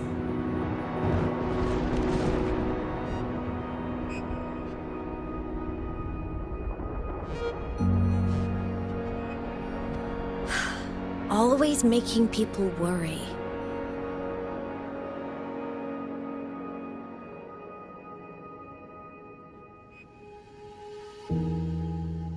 There's a theory in lahai-roi. Threnodian Aleph 1, the devourer of existence, is the embodiment of voidance. The dissolution of all things. Its true form is like a black hole. And that theory is correct. I've verified it myself. So far, I'm the only one who's reached it. Because I'm already dead, and no living soul could withstand a place like that. You went inside the Threnodian itself? Yes. Think of a severe void storm as a manifestation and portal into void space itself. A higher dimensional plane. It's pitch black, but also like a kaleidoscope.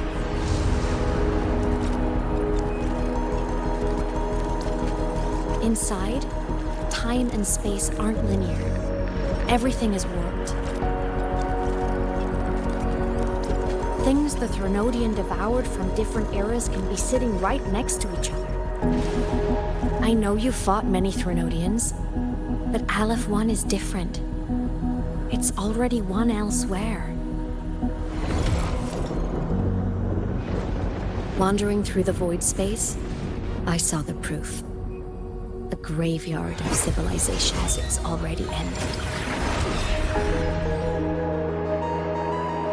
The Threnodian's presence in lahai-roi is only a sliver of its true self. It's been trying to break through the seal on the Strider Gate to devour Solaris.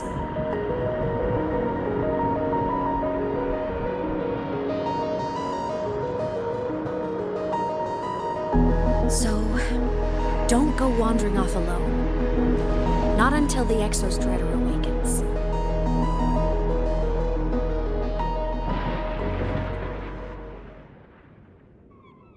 Come, let's rest at the cabin.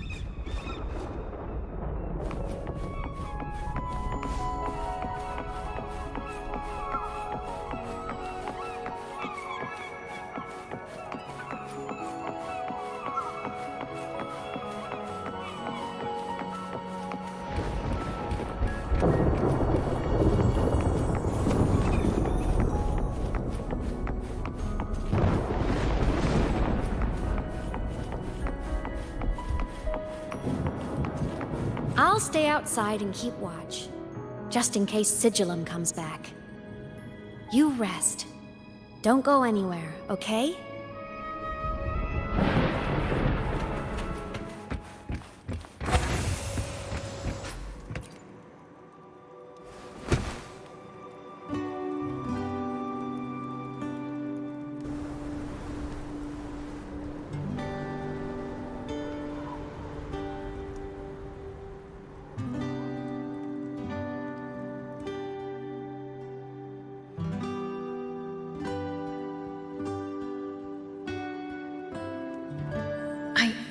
Remembered something before in the lake. I should look around this cabin while I wait for her to get back.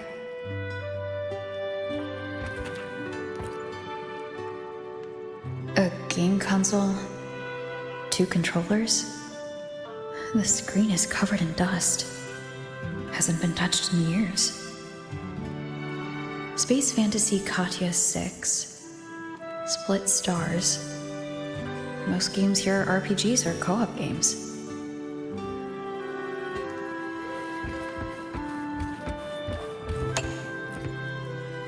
Childhood doodles. All telling stories of heroes saving the day. Well, she had a creative approach to art.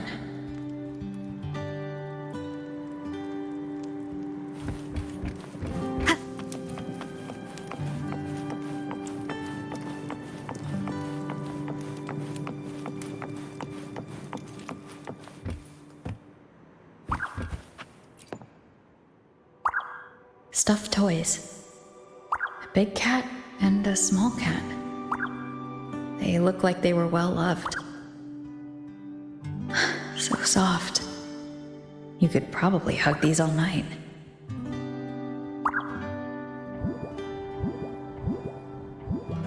The Soliskin rushed towards the couch.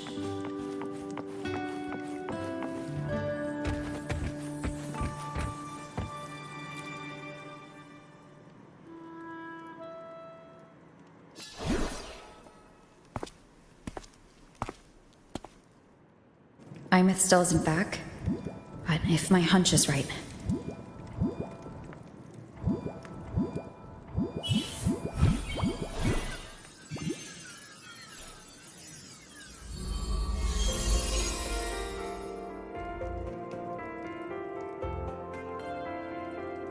Aemeath, have you been out terrorizing those snow fluff seals again?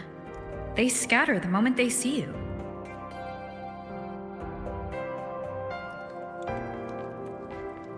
Keep this up, and it won't be long before there isn't anyone left in the Frostlands to play with. Have you finished your lessons? You start school soon. Maybe spend less time gaming, huh?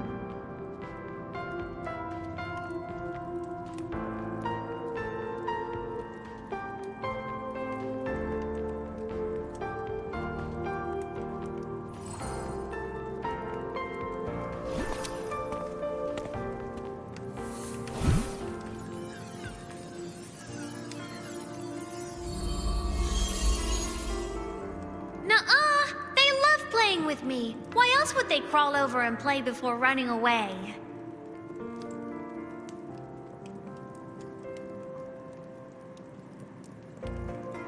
And my lessons... You promised me another level of split stars. No takebacks.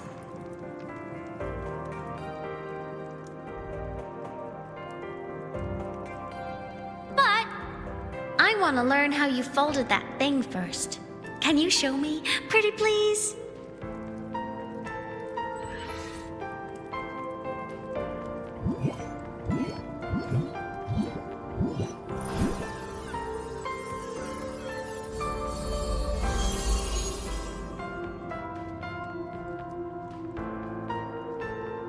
You mean the paper plane? Yeah! Mine always nosedives right away. But yours flew so far. How?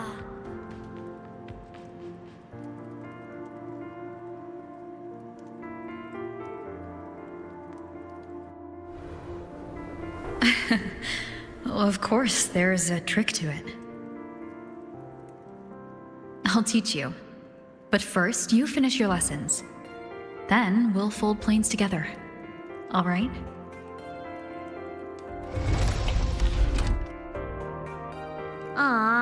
Okay. You promise? I promise. Cross my heart.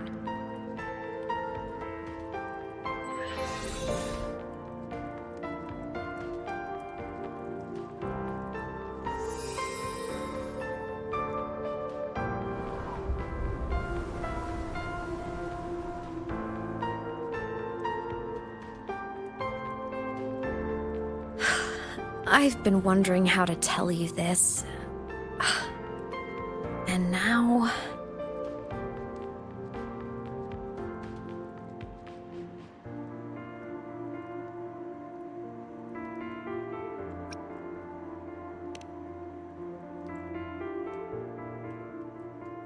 When I was little, I woke up one morning and realized I couldn't remember the sound of my parents' laughter anymore. Their voices, their faces, their warmth. Everything about them dissolved in the void storm. Later, even the memory of forgetting them began to fade from my mind. It terrified me to the bone. I didn't know how to fight it. I felt cold, and I knew I had to do something, anything to make it stop. So I ran away from Bjorder Woods by myself. I hid in the Starwood Riseway and made my way to the Frostlands. My parents, one was a foreign researcher, the other a Roya. They were stationed here during the Void Storm. I wanted to return to where we once lived, but I couldn't remember the way. I stumbled around for so long, until I finally reached this lake.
Everything is okay now.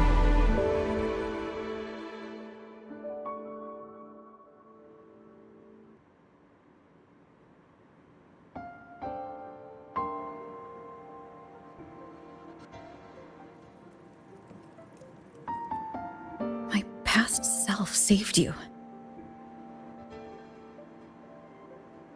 I was sinking into the lake, choking. Everything was fading, until a pair of warm hands caught me.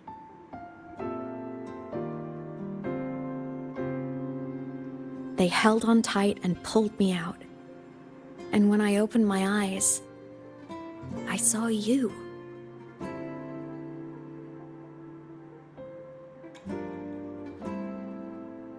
But then I realized the talisman my parents had left me was gone, probably lost to the deep.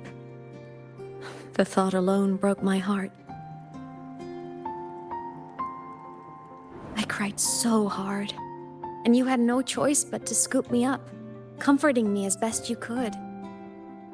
You took me back to your cabin to get warm. And after that, well, you guessed it. I stayed with you there, under your care, until the day you left lahai-roi. Why did you keep this from me?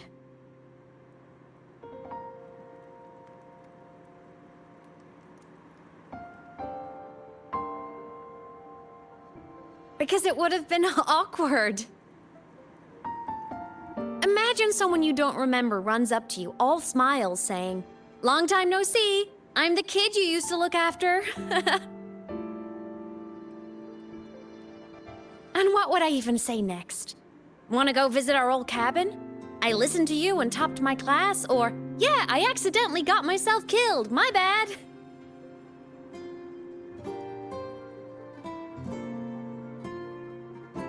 Saying any of that would only burden you. You never asked for any of it.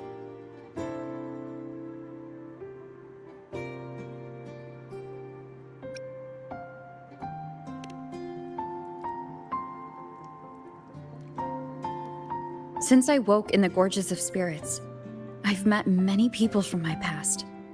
They've helped me recover pieces of myself. It's a good thing.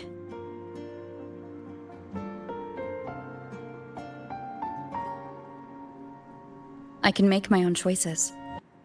You should have a little more faith in me, Aemeath. I see.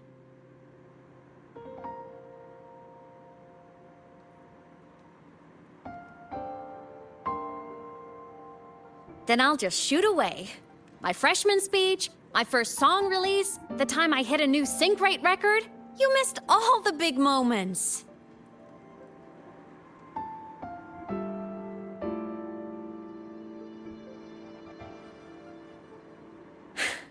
But I couldn't be mad. I knew you were busy.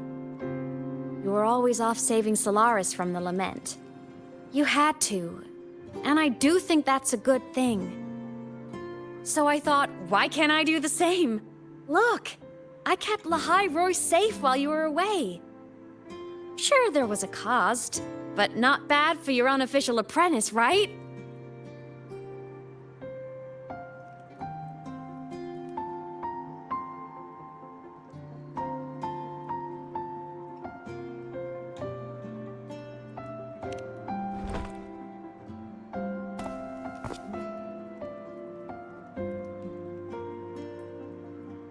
The more you save, the steeper the cost. I've always known that. But some things, you just gotta do.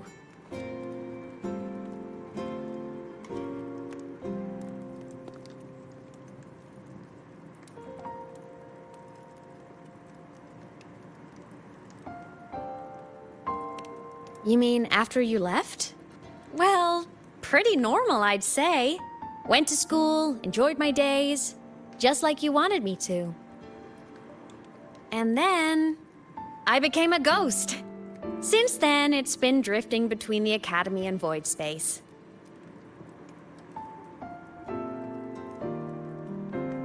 See? There is a bright side. Dying gave me a free pass into void space. I'd call that a win. Gotta explore somewhere, right?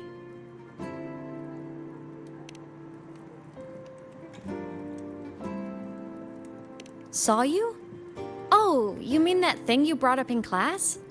About me helping you take down the Eye of the Threnodian? Honestly, I don't remember a thing. But if the Threnodian was involved, it must have been in void space.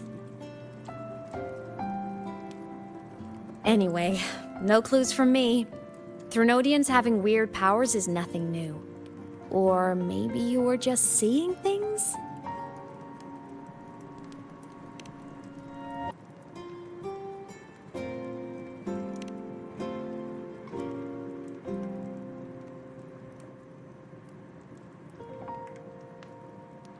Hey, easy now. Just rest here tonight. We'll handle everything tomorrow when you're stronger. Project Rebuilding Myself is going great. Once we reach the Exostrider and recharge with the reactor, we can make for Sigillum and finish it for good. I will take care of the problem for you.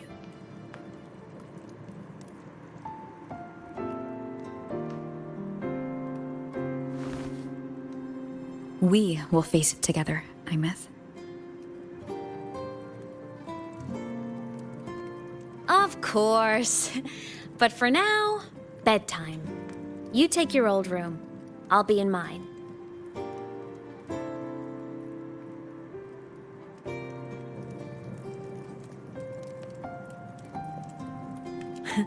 Kinda takes me back, saying goodnight like this.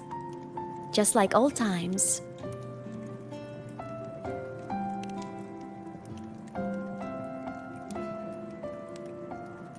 Good night.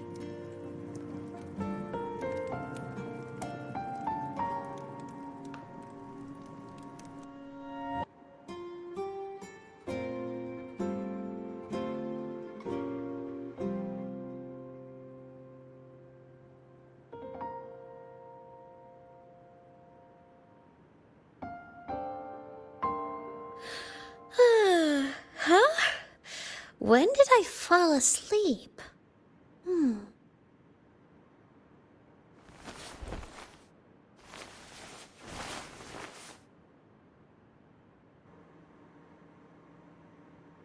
My paper plane. I have to show it to her.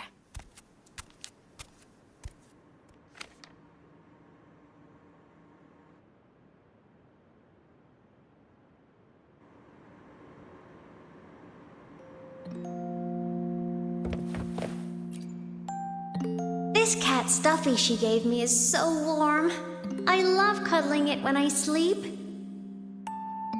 Feels like she's right there with me.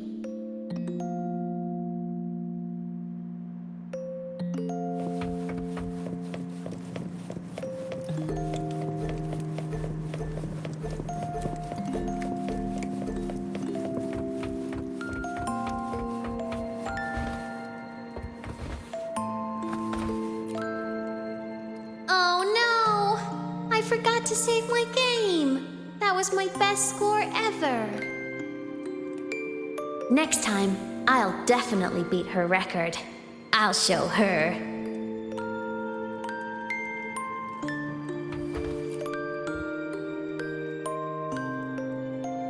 I wonder, how long will she stay this time? I wish she didn't have to go deal with all those annoying people. How tiring to have to work so hard every day. Ugh, but she never listens. I'm just gonna talk her ear off while I can.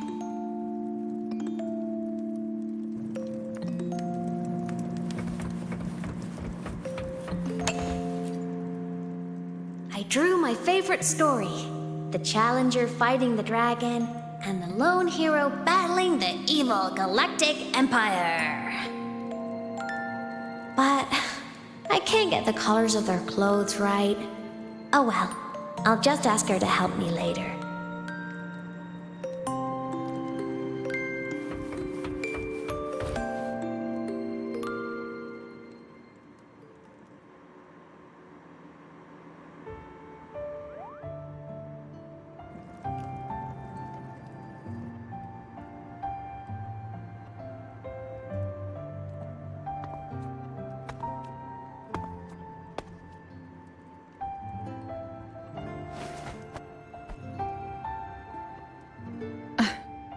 Aemeath. What's wrong? Can't sleep?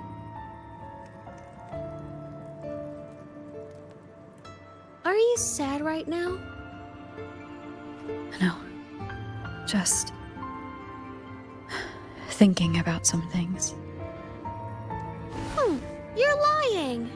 You are sad. You see right through me, huh? I'm not sad. I just... Well, to put it in your words, I guess I'm thinking about my homeland.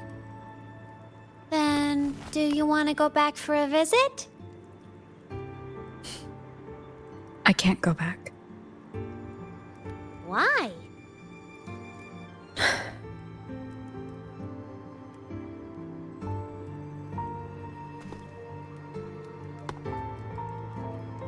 Can I tell you a secret?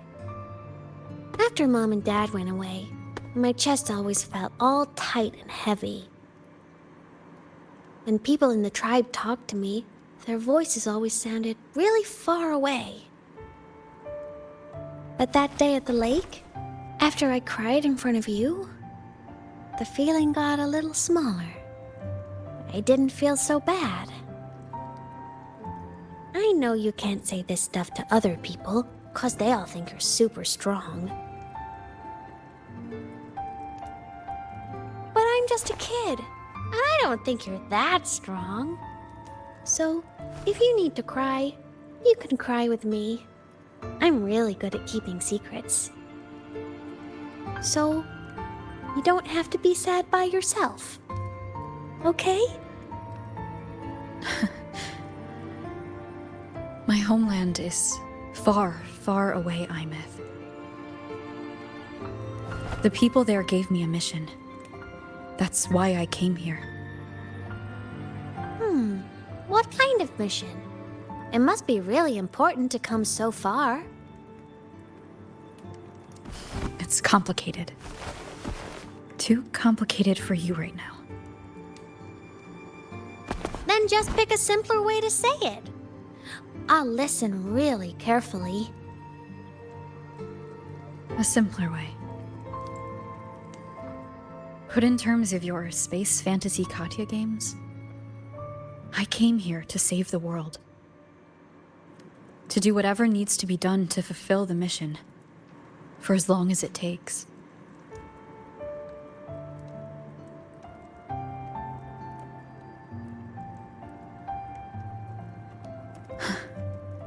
But was it the right thing for me?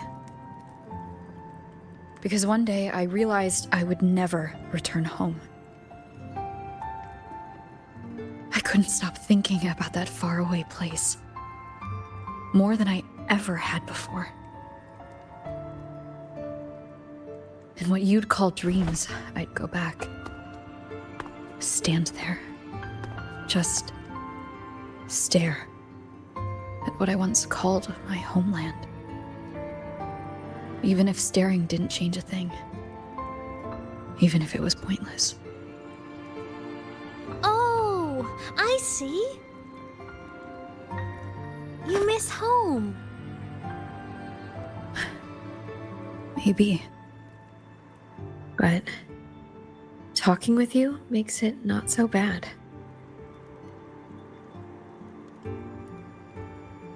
There's still a lot I have to do in this world. This won't stop me. Don't worry about me, Aemeath.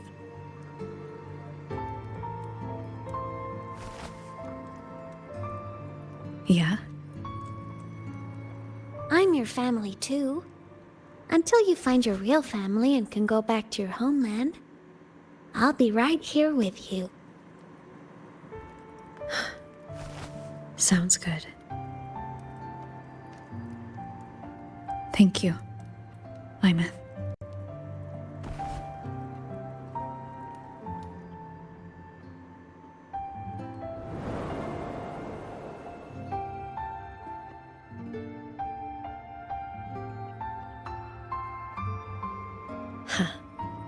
A dream of the old days.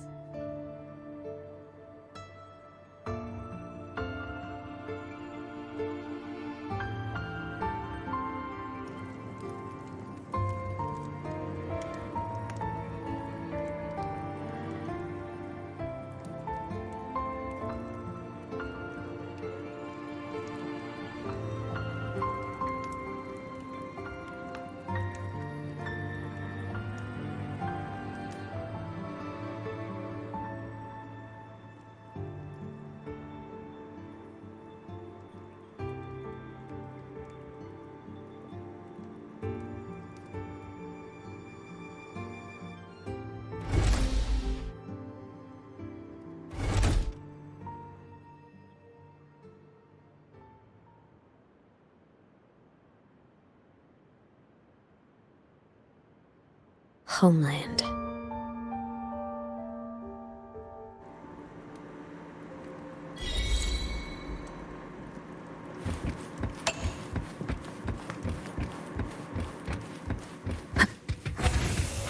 Morning! Off to see the Exostrider we go!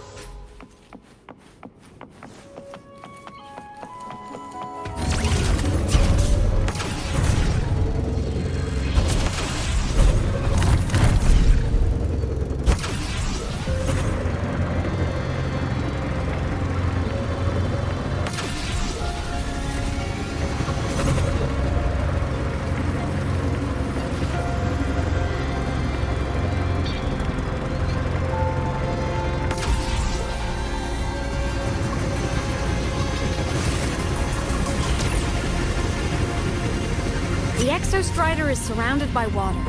Perfect chance to test out that bike Dr. Luke modified for us.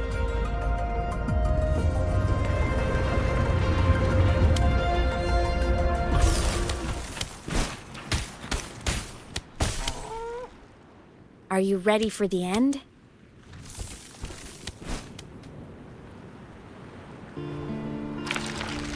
Aemeath, Once you get all your power back, will people be able to see you again? Hard to say. There's no precedent for my situation. It's all just theory. But what if it works? What would you want to do then? Haven't decided. But I'm definitely going on a proper tour of the Academy. If that happens, can you come with me?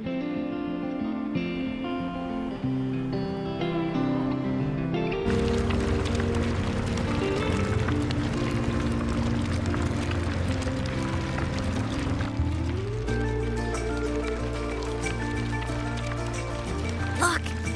It's sleeping.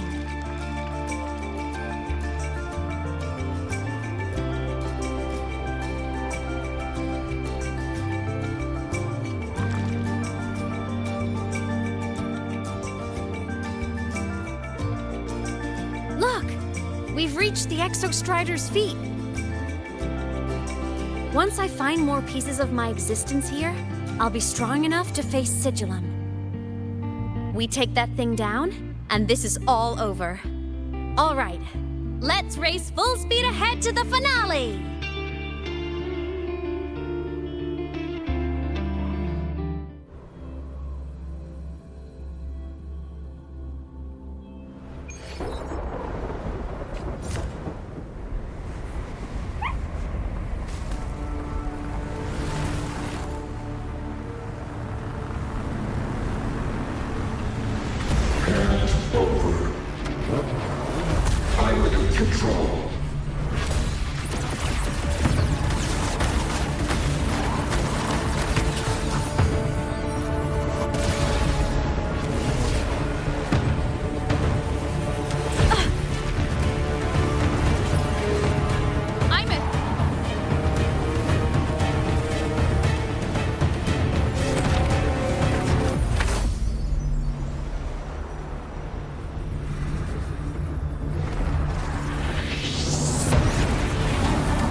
Straight for the Exostrider. I have to catch up and get Aemeath back.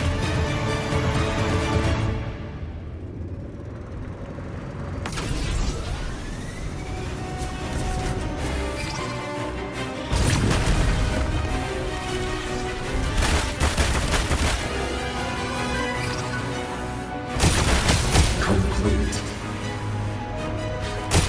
It's throwing up barriers to block my path.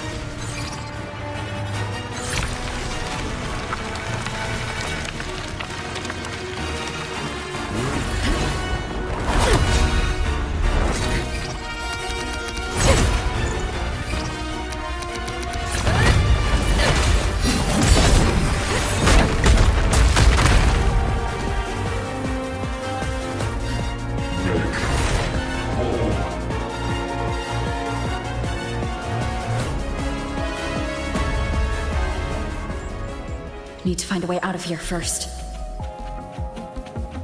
Sigillum isn't just after the reactor core. It's targeting my frequency, and Aemeath's piloting control of the Exostrider as well. What exactly is it planning?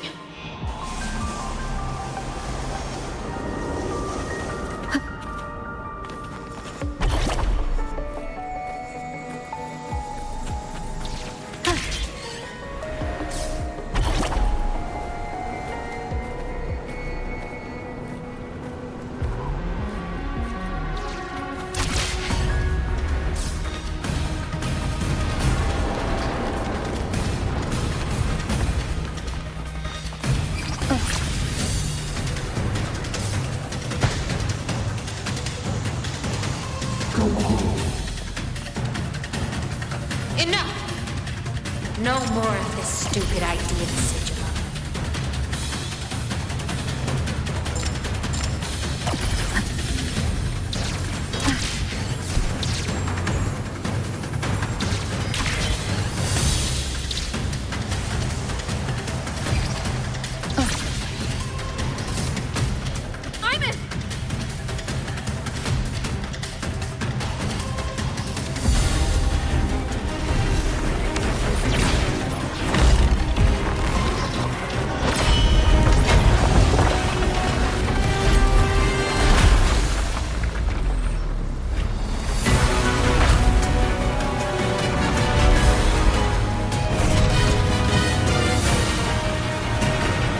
destroying you is the only way to protect her, then so be it. Damn it! Can't force reboot. Open Strider Gate. Not while I'm here. Don't even think about it. Aemeath can't fully control the Exostrider. She needs my help.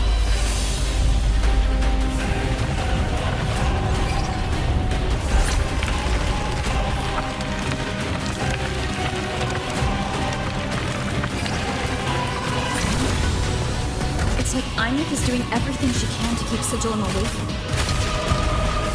And then there's the Strider Gate. There must be a connection.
Are you all right, Aemeath? All good. Inside the Exostrider, I'm the one in control. Go home.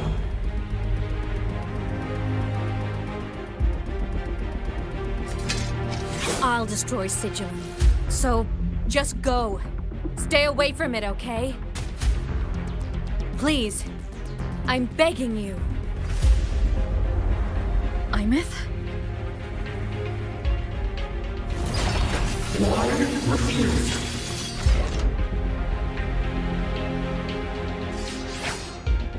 So lonely.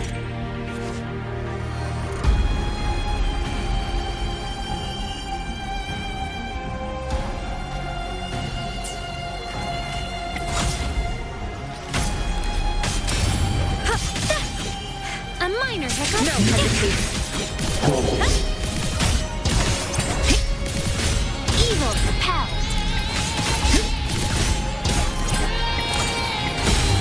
Strike from the shadows. No hesitation.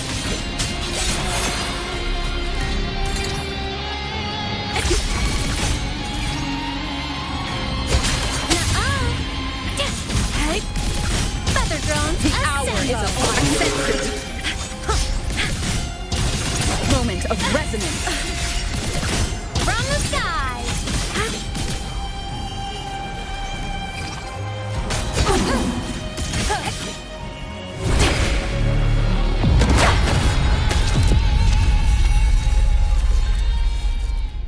Open the Strider Gate.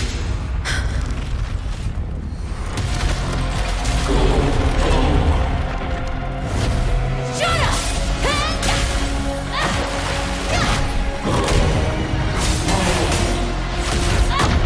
I said, shut up! That is not home!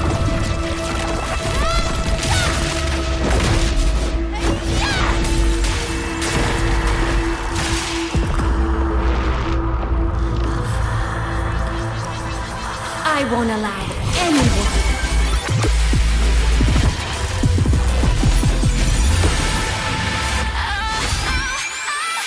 To harm Rover.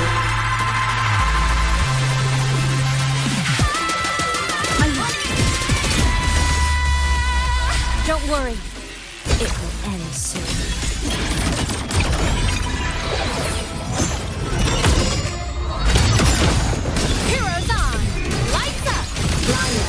checked.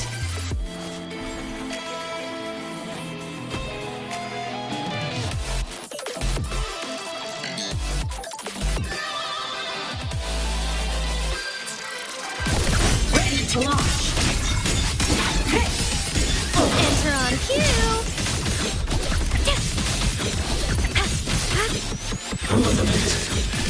Feather drones, come on! Stars, light up tomorrow. Recalibrating.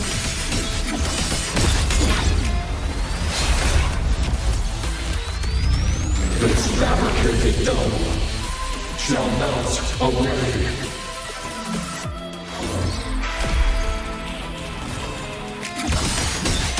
Solar flare. Body damaged. Light drone the finale!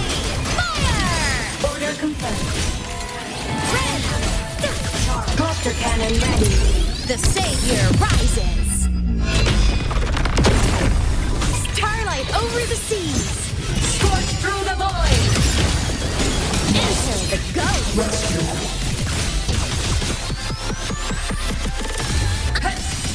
The world is mine to guard! Objective logged.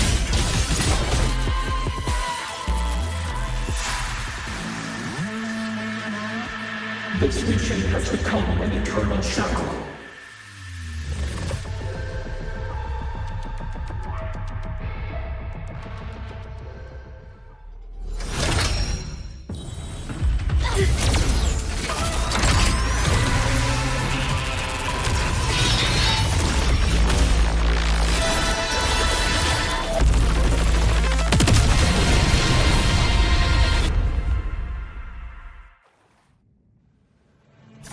What exactly are you hiding from me? You don't need to know. I will protect you. Aemeath, haven't you noticed you're not yourself right now? One with the sounds. Whirling up! Evil!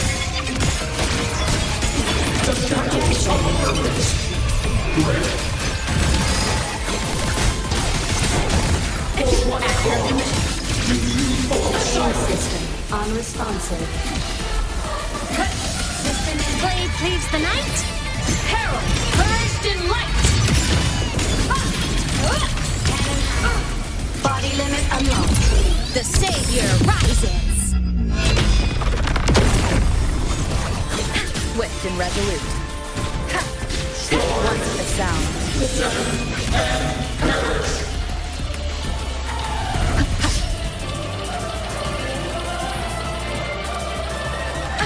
Bad timing.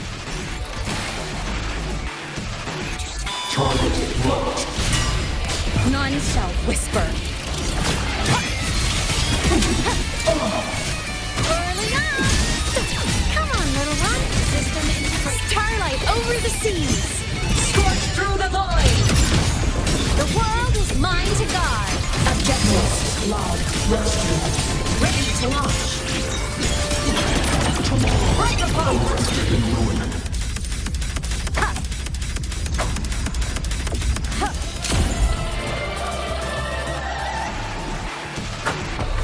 One with the sound. Do you fall silent?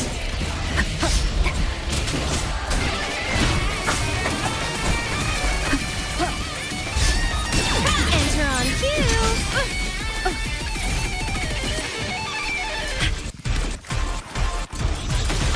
Power source.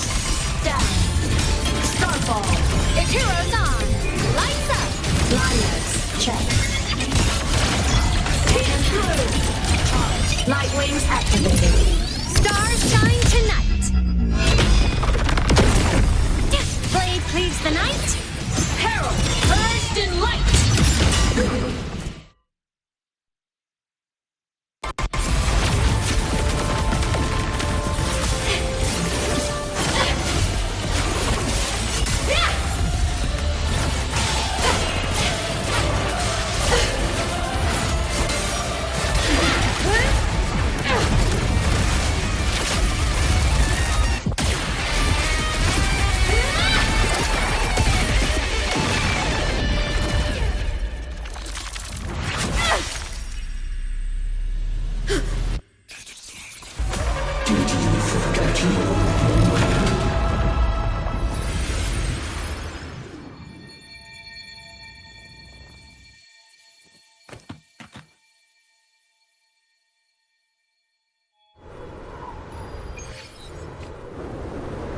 Aemeath and Sigillum are gone.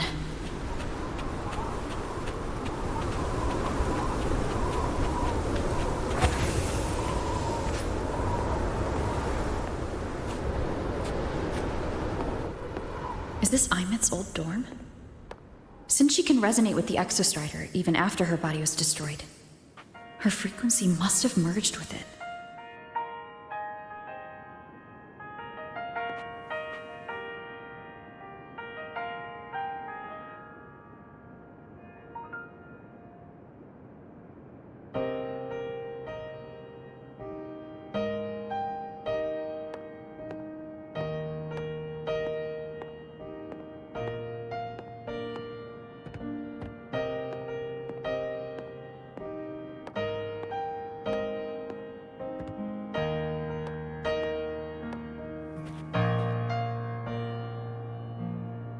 Isn't it so incredible?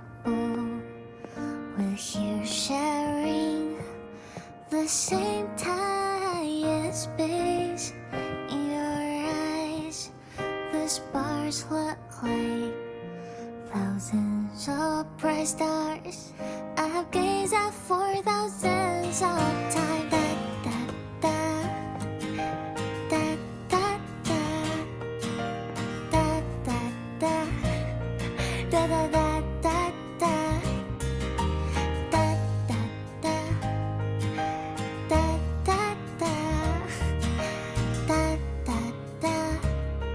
Goodbye. You build a world of miracles, some mundane but precious. The stream of shimmering daily moments return way to my soul. A poster of Fleet Snowfluff's fan meeting. So I sing together. Every light I'm giving all goes back to you, goes back to you.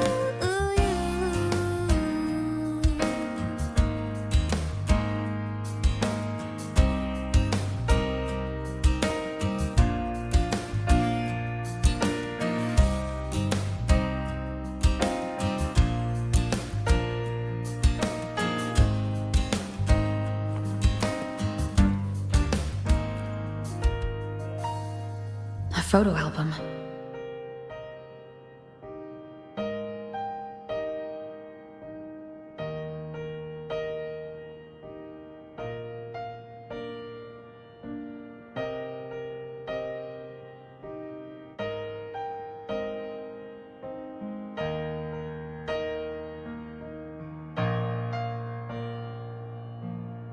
Isn't it so incredible?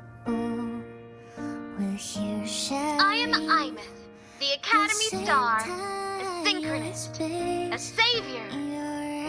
Please, Don't look at for me. Stars look like thousands of bright stars. I've gazed at for thousands of.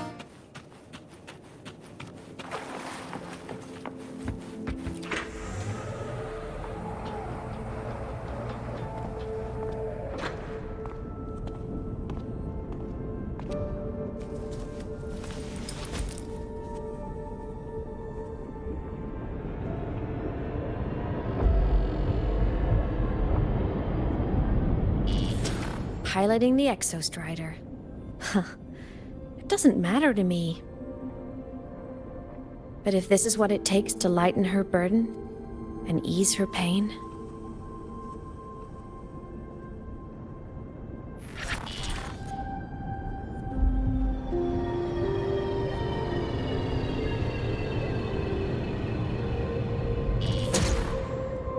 saving the world. Huh. Nothing but a pair of shackles. Heavy, eternal shackles.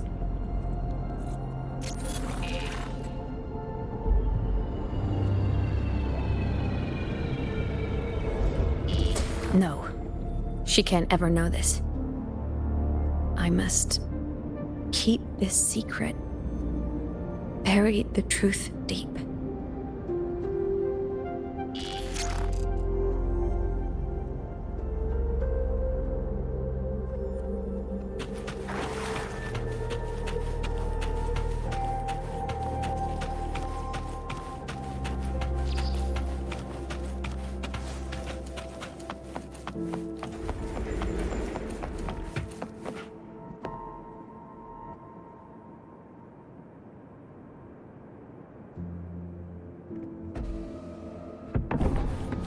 Why?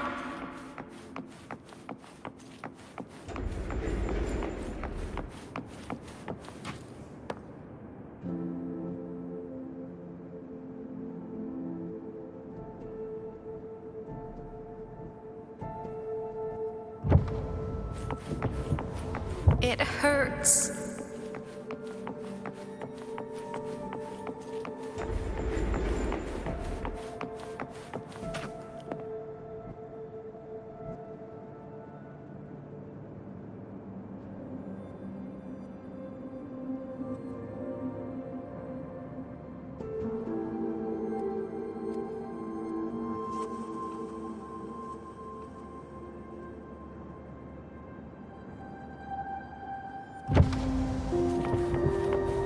What should I do?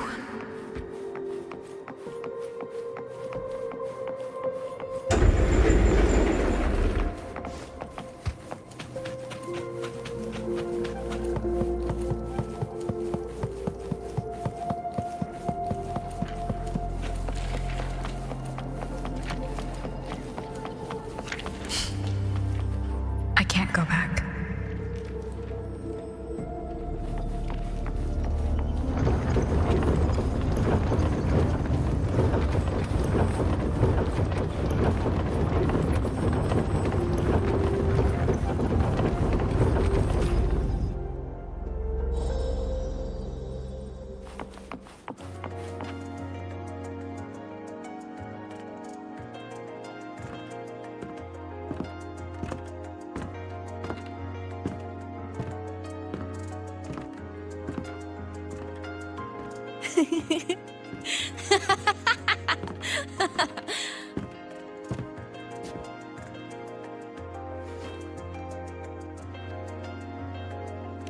Oh, are you talking to me? I just heard the most hilarious story. Couldn't help myself.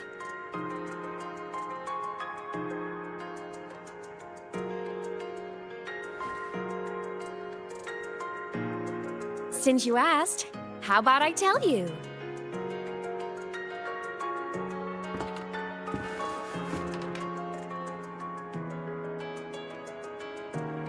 Once upon a time, there was a black cat who set out to save the world. Why? Because everyone told the cat it was a savior. The cat didn't get it. When it opened its big golden eyes, it was just stuck in this tiny cardboard box. And inside that tiny box, it was crammed full of even tinier little creatures. The cat was shocked. It had to tiptoe around, careful not to step on anyone.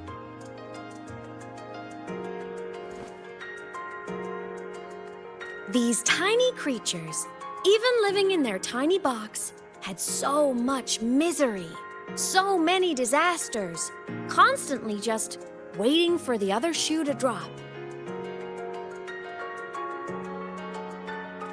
Please save us, they begged the cat. And of course, the cat agreed.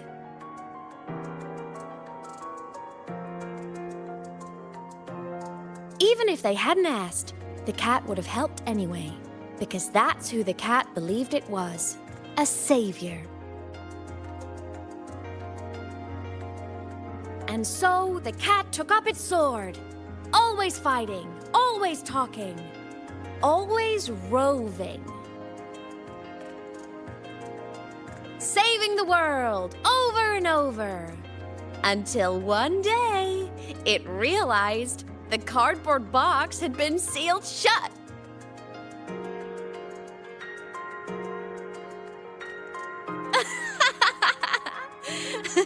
Isn't that kind of laughable?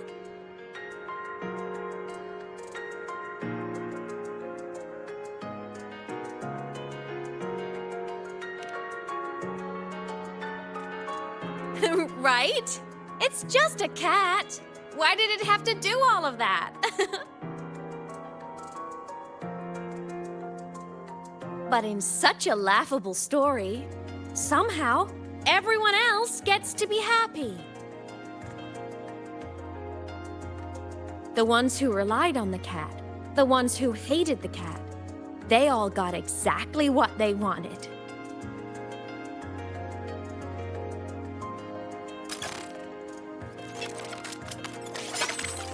But what about the cat?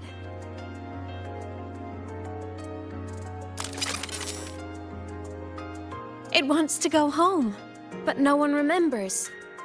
The box is sealed shut, and the ones who put the cat in there have already turned their backs on it. Even the cat itself has forgotten.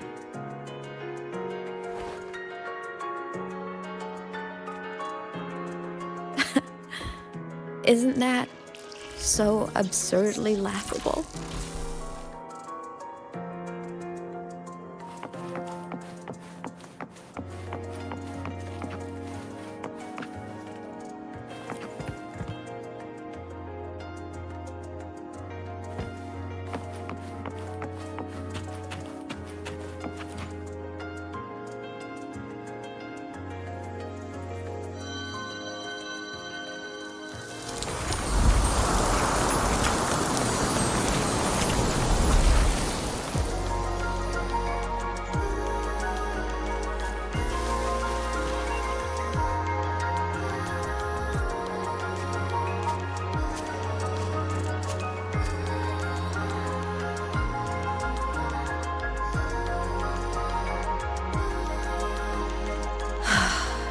My head's been loud. There's this question that just spins and spins up. I still don't have the answer.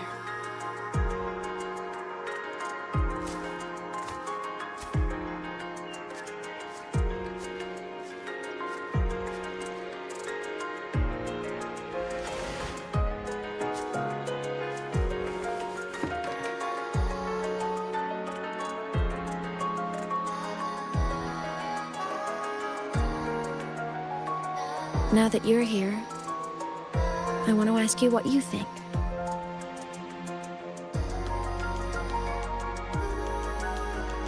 That person is my family. Family is supposed to look out for each other, protect each other. So I want to do something for her. She doesn't say it, but I can see it. All the stuff piled up inside her. The more you hide, the less you share. But I saw her recently, and I think she seems more carefree than before.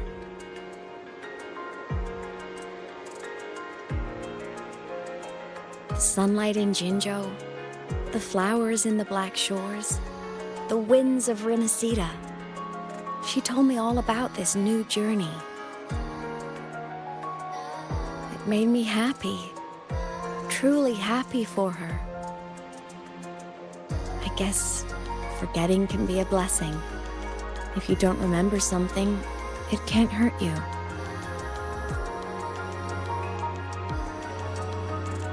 So I started thinking, maybe I shouldn't tell her what I saw in void space.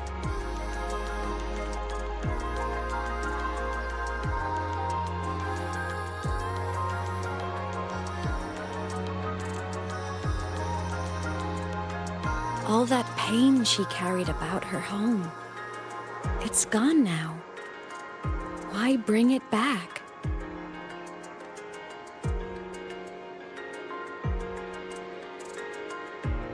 If not knowing is happier, why ruin it?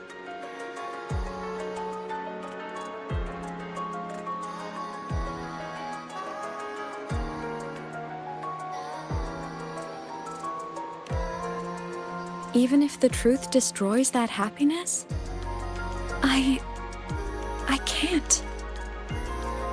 I don't want to see her hurt. I want to protect her. We all need a little hope to keep going, right? I want her to hold on to that hope.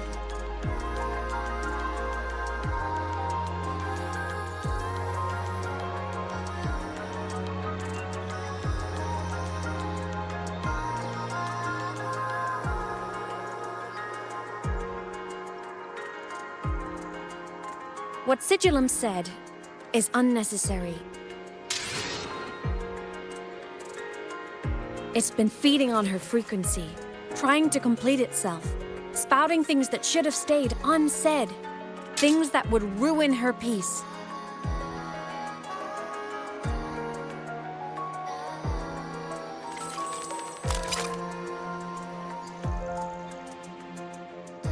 I must destroy it before it spills the truth. I brought it into this world. I'll be the one to take it out, too. Nothing truly matters. Not even saving the world. But you have to believe what you're doing has meaning. That's the only way to keep moving forward. And that's why.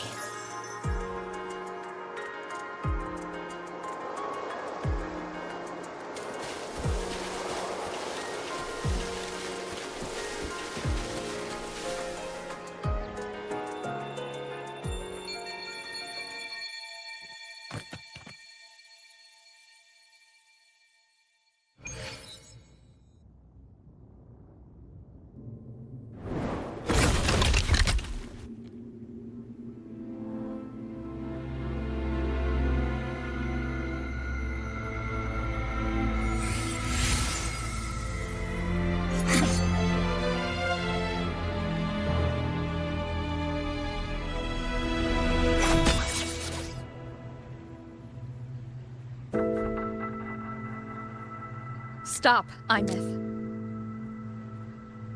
I told you to stay out of this.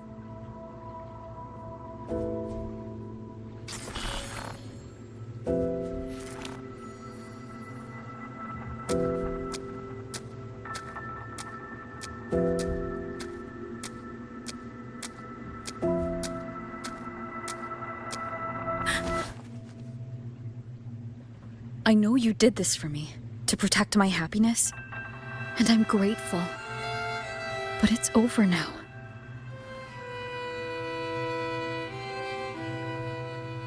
I need to hear it. All of it. Whatever the truth is, it's my burden to carry. My choice to make.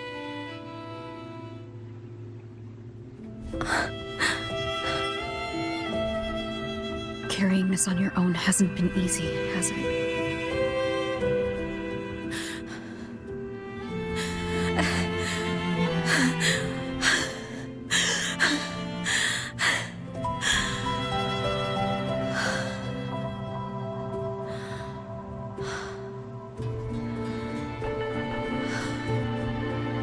Do you really want this? Even if it changes nothing?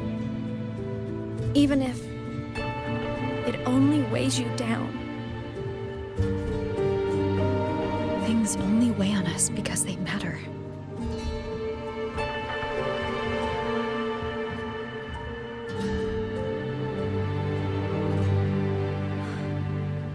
All right then. Back when we lived together, you once told me you'd come from a faraway place. That you were on Solaris to carry out a mission. Current research suggests the Exostriders and Sentinels were made with technology from the same civilization. I think that civilization is the faraway homeland you spoke of.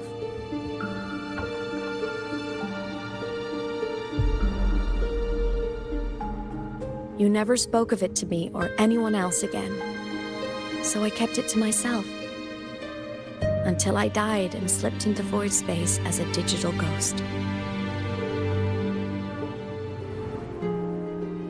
As I wandered through the ruins devoured by the Threnodian, I stumbled upon a faint frequency. your frequency. Time is chaotic inside void space. There's no telling when it has been devoured. But I could feel your warmth in it. After so long without you, I couldn't let it go. I kept it with me. Guided by its strange connection to other frequencies, I traced my way through countless overlapping spaces until I found the remains of an exostrider.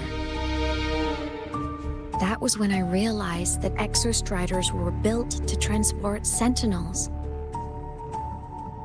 They trekked through stars to deliver sentinels to Solaris, until, during one jump, the Threnodian Aleph 1 must have noticed them.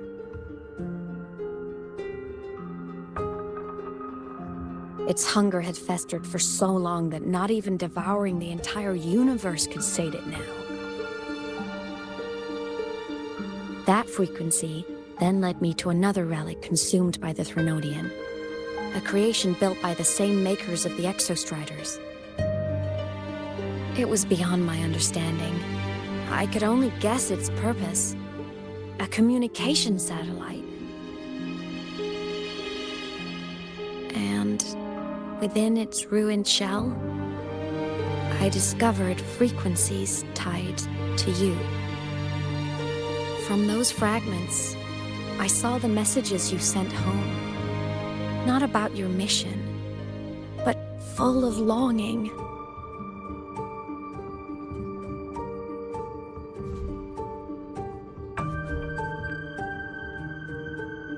You said you wanted to go home, even if just to lay eyes on it one more time. But their reply was a rejection, because it wasn't part of your mission, because it was unnecessary.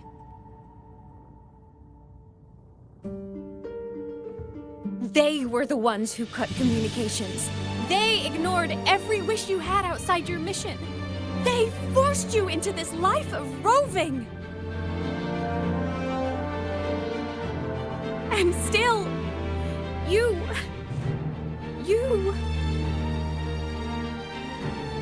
crossed the stars to fulfill their wish. How could they? How dare they treat you like that? In that moment, I was drowning in pain. I didn't know how to help you. I didn't know if I should tell you. I didn't know what future you'd even want. That's when your frequency I'd been carrying with me, it was corrupted by the void matter. It tore through my power, and Sigillum was born.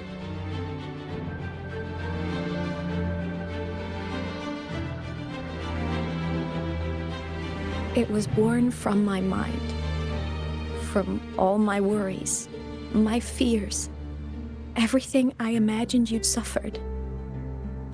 At first, it acted on nothing but the instinct to go home.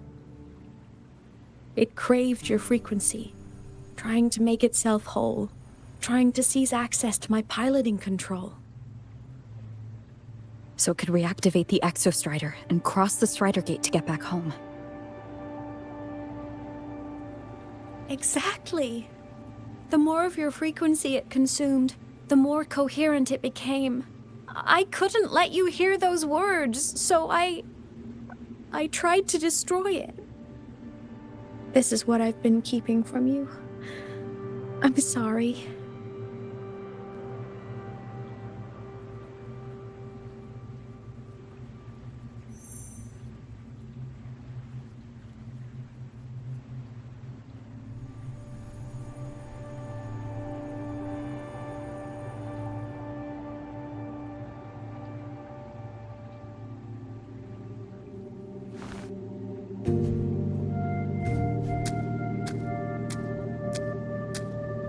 I'm glad you chose to tell me this, Aemeath.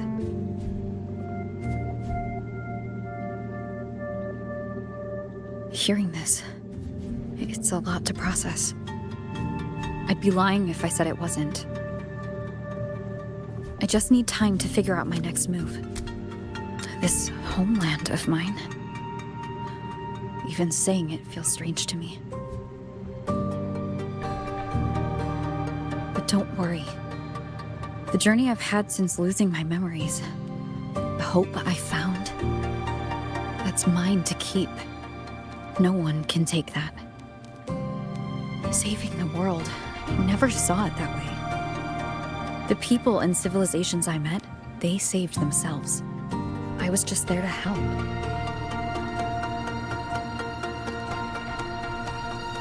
Jinzhou's soldiers fought through retroact rain till dawn. The Black Shore's bloom bearers ran themselves ragged across distant lands. Renaceda's factions all dared to defy the dark tide. Lahai-roi's people never stopped reaching for the stars. I'm no savior who fell from the sky, and no one ever saved themselves by waiting for one. There's been plenty I couldn't do. Losses I couldn't prevent. Sacrifices I had to accept. But I'd do it all again.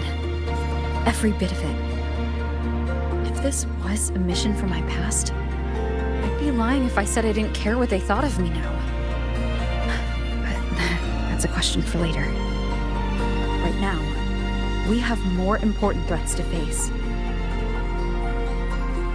The fact that I'd choose this path even without my memories, that tells me this is who I am. I can't stand by while the lament brings suffering. I care about this world too much. But I'm afraid you'll feel alone. With everyone here? With you here? Not a chance. I will be there for everyone as we head toward our shared future, leaving the past behind.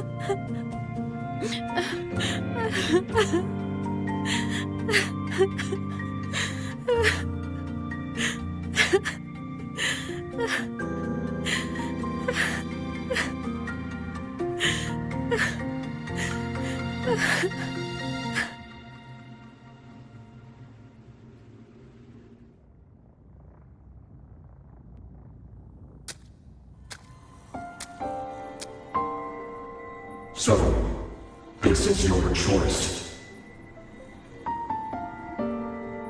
Is it worth it?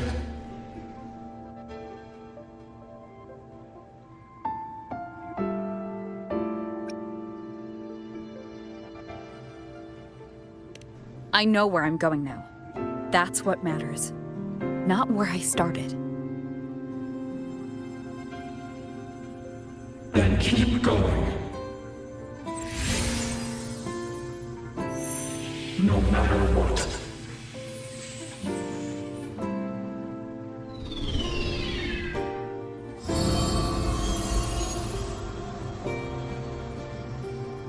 The core! It's returned to the Exostrider. It's one step closer to finally awakening! And you? Your power should be restored now that Sigillum is gone. It's more than restored. The core's return has rebuilt my frequency from the ground up. I'm a full Exostrider resonator now. My original body is still gone, of course. I'll always be a ghost in the machine. But my existence is now strong enough to be detected. It's like a faint current turning into a bright, flickering spark. So, will others be able to see you now? That's right. Guess our little road trip movie's come to an end. Time to head back to Star Torch Academy. Together!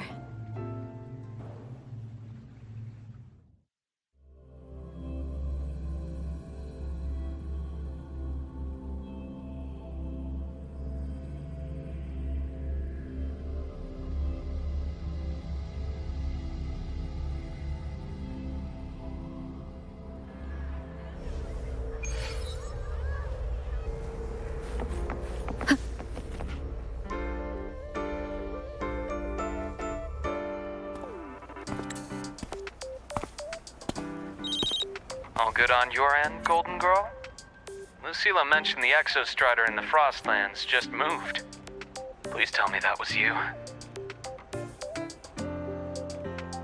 That was Aemeath. Given how well you know me, I assume you know her too. You found her? I brought her back to the Academy. It's a long story. I'll fill you in when there's time. Understood. But I do have to ask, on Lucilla's behalf, what's the status of the core? It was returned to the Exostrider. That explains it. The Research Institute is reporting a spike in void matter concentrations over lahai-roi. Voidstorm activity is kicking up again. Back when the reactor drive was in the sky, its annual self-diagnostics caused the Exostrider's greatsword pointed at the Threnodian to weaken.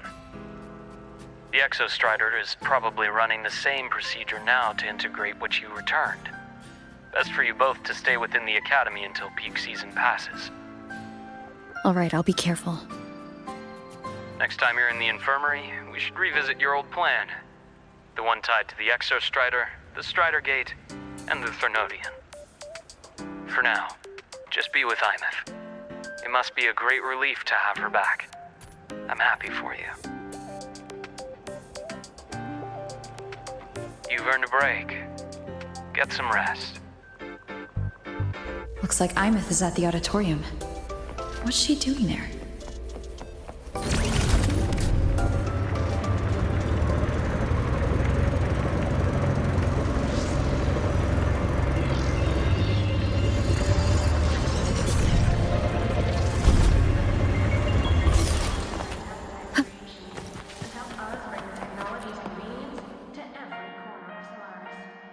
You know what?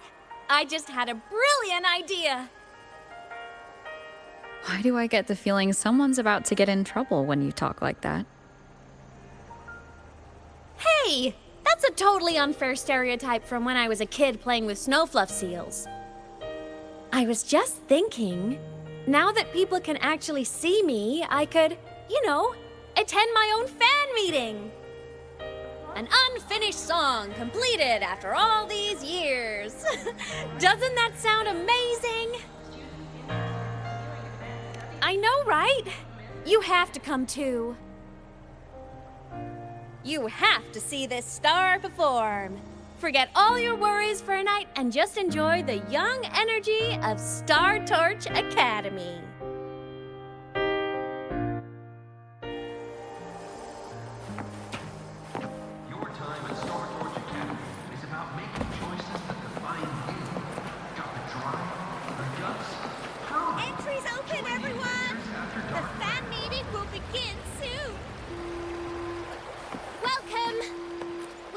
Souvenirs too, if you join.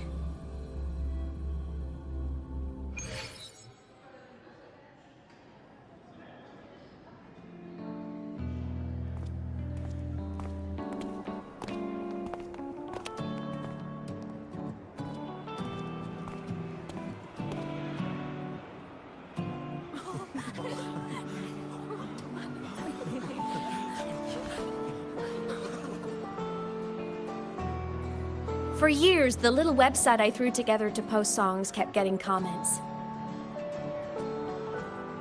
They'd talk about how much they loved a song, or share problems they were having in their lives, and then they started connecting with each other.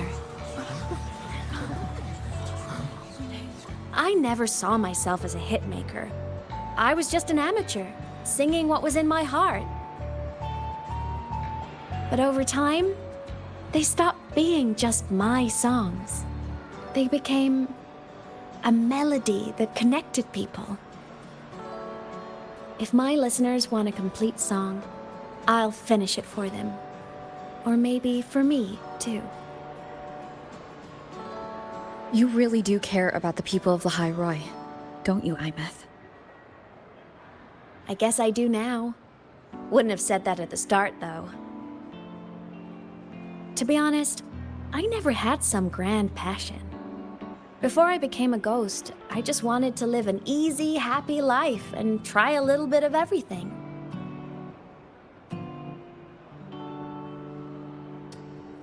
And my whole I want to be a savior thing? Well, that was just me trying to copy you. But after I died, I had all this time. Time to notice the people and things in lahai-roi I'd overlooked before. So many people here dream of becoming stars themselves, but that was never my dream. I'd rather be the one who looks up at the stars, the one who watches over them. Really? But the way I see it,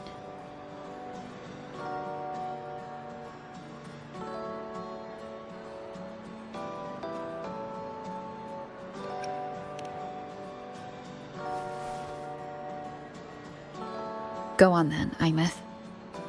I want to hear you sing. You'd better, because you're my most important audience today.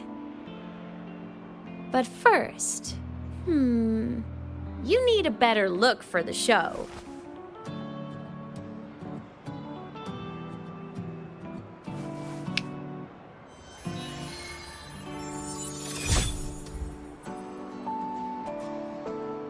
There, brand new, just like I remember you wearing. Looks good, right? A new place calls for a new look. Ah, this brings me back. I remember when you used to wear this around the academy.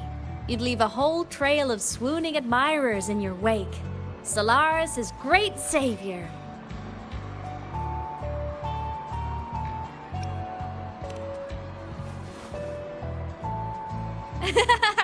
What? Are you blushing?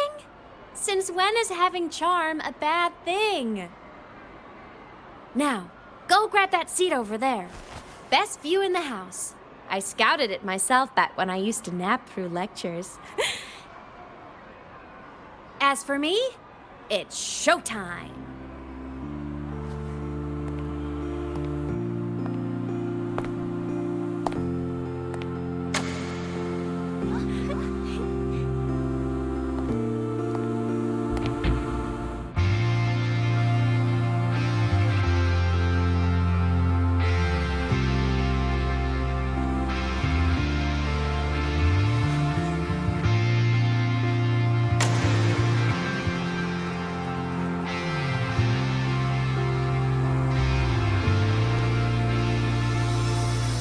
Isn't it so incredible?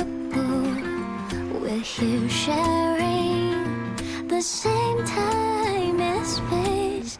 In your eyes, the sparks look like thousands of bright stars. I have gazed at for thousands of times. May all our sweet dreams take flight. With the truth to be your guiding light. Let your curiosity set your spirit free and well like fire. If a lonely night surprised to see our dreams glowing brightly, every second is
It's her!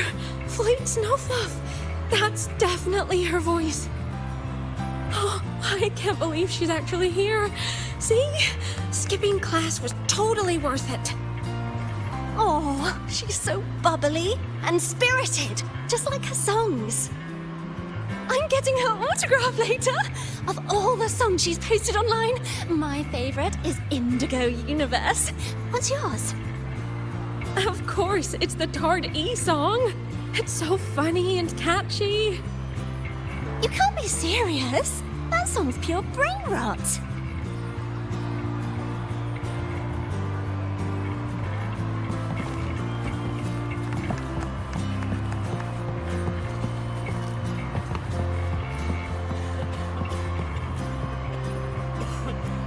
Aemeath. I heard that name from a senior in energy science, but I never imagined she was Fleet Snowfluff. No. No, I can't accept this. Why? Because she was the social butterfly of the academy. The professor's headache and their golden student all in one. I still don't see why that's upsetting. It all sounds great to me. Her song, Fallen Petals. After hearing it, I always pictured Fleet Snowfluff as a tender, gentle soul. But now... I mean, she never really seemed that way from her online replies. Maybe your impression of her was a little too personal.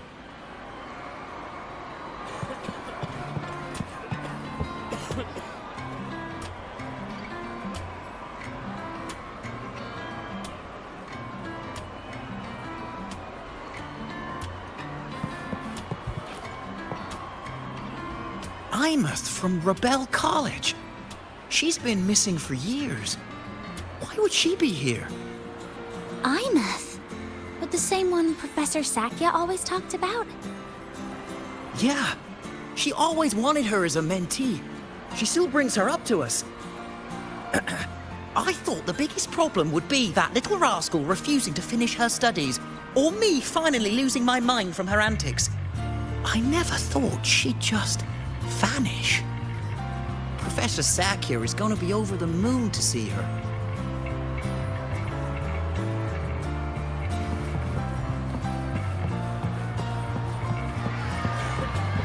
I can't believe I've lived to hear the full version of this song. I'm gonna cry. Oh, you're so talented. Why did you stop posting new songs all these years? An autograph! Please, Fleet Snowfluff! All right, all right. Dry your tears. Autograph coming right up. Why haven't I been writing? Oh, you know how inspiration goes.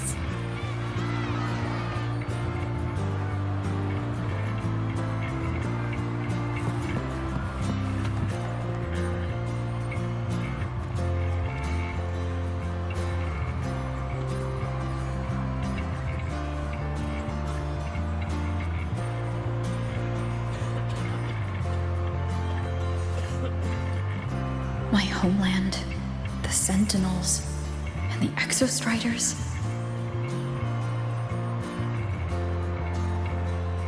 The Exostriders were built to transport the Sentinels. The wreck Aemeath found in the void matter suggests not all of them made it through. The wreck's design matches the Exostriders here in the lahai-roi, the one forced to go offline to stop the Threnodian. Their power should be comparable. So why was one destroyed and devoured, while the other managed to stop the Threnodian and seal the Strider Gate with its greatsword? Where did that strength come from? There's a piece that's missing.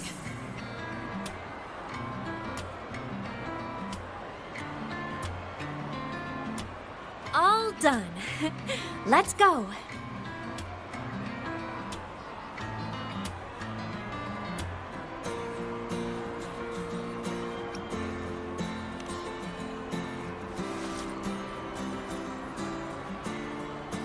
Please, a little meet and greet? I used to host huge parties at the academy. So, where to next? A wander about the academy, just like we planned. No rush, just a quiet stroll.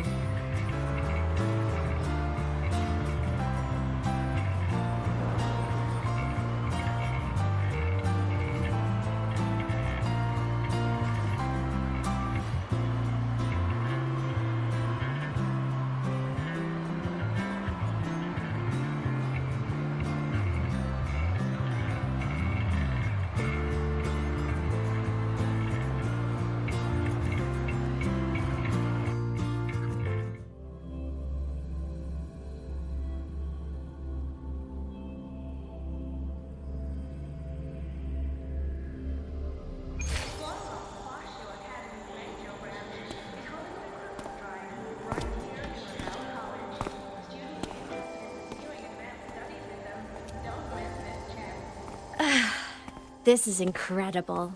Having company like this? The boredom I felt as a ghost could have literally killed me again.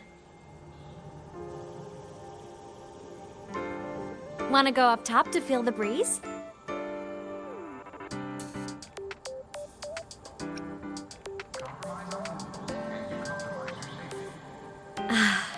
I'm so happy right now. Really. Even a fake sky can hold such beauty.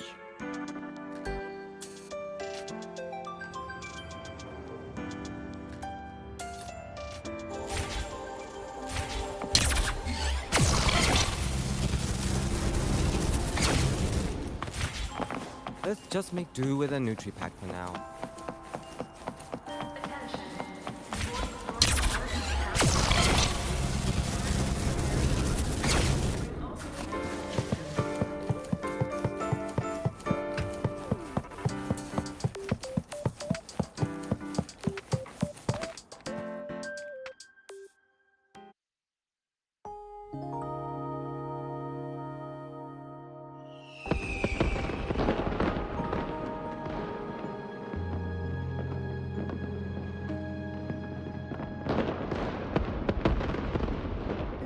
Now that your frequency is stable, what will you do next? Stay in lahai-roi, maybe?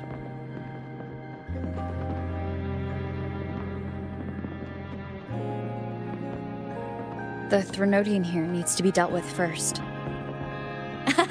Of course. Typical workaholic.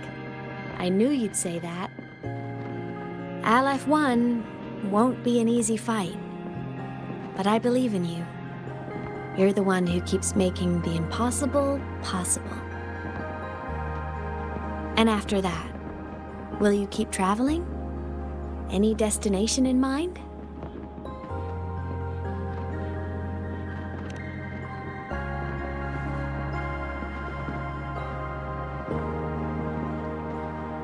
Of course. Take your time. This world you've chosen is vast. You can go anywhere.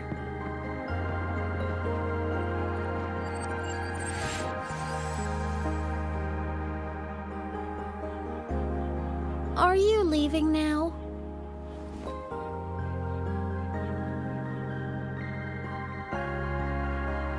Yes. There's something I have to do. The Academy will look after you. Or you can go back to live in Bjarder Woods. When will you come back? I don't know, Aemeath. I'm sorry. But I'll come back to see you when I can. I promise. You promise? Promise. Then I'll wait for you here in lahai-roi. I don't feel you have to. The world is vast. Don't let me or lahai-roi hold you back. But you can live for so many years. What if I'm gone by the time you return?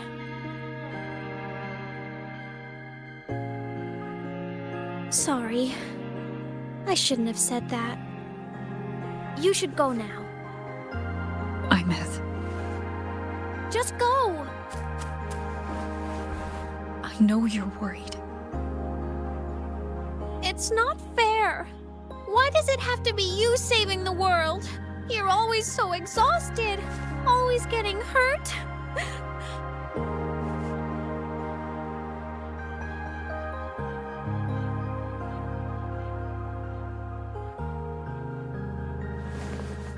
Look, Aemeath. I've walked through lands torn apart by the lament. Every tear weighs me down, and every cry breaks a bit of my heart. Their pain is no different from mine. Neither is their joy.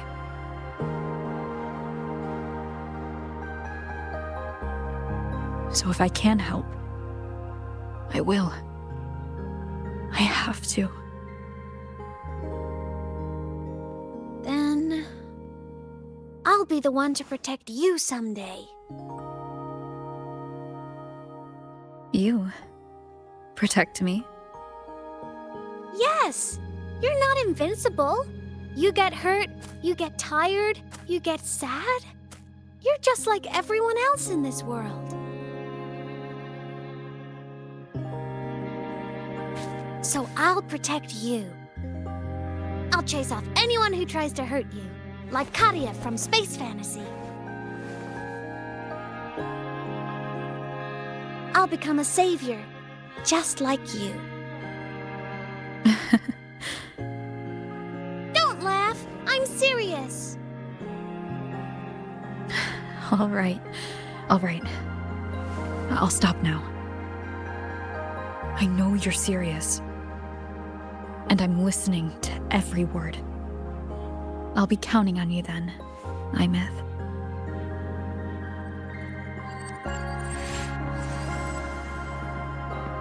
Tired? The frequency Sigillum took is coming back. It's not a great feeling. Abby's already helping me recover through the test mark. I'll be fine soon.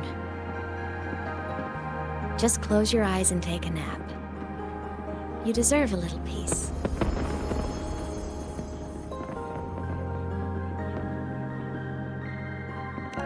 You can count on me.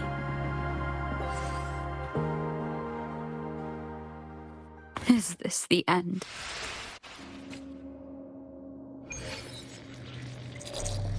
Huh? Why am I in control of Sigillum? Is it because I absorbed its frequency?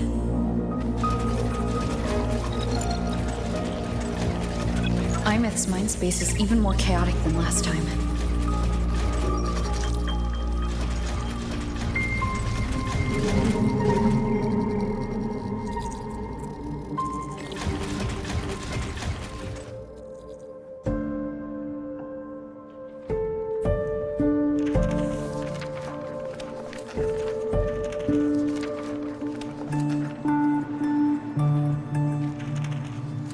Sigillum. Back for more? Thought I made a mess of you last time.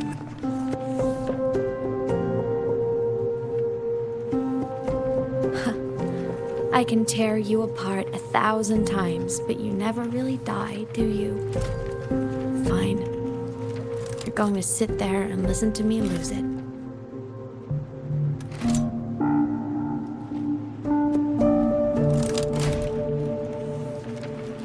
After all, there's no one else to hear this.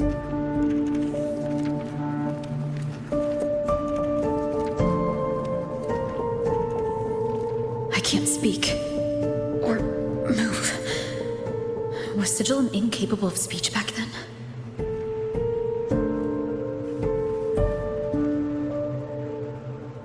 You know, I found something interesting in the Exostrider's reactor drive. A message left by my future self.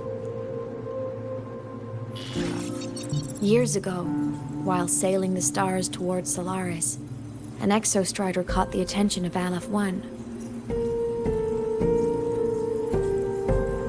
Both of them tore through the Strider Gate, clashing in the caverns deep below. The Exostrider has combat features, but it was still no match for Aleph 1. Its body was shattered, energy nearly depleted, and void matter kept pouring through the Strider Gate.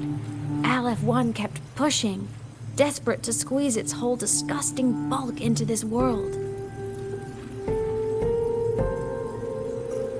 It was almost successful. It would have ended everything. But then a girl named Aemeath emerged from inside the Threnodian itself. The great savior, making her dramatic entrance at the final moment.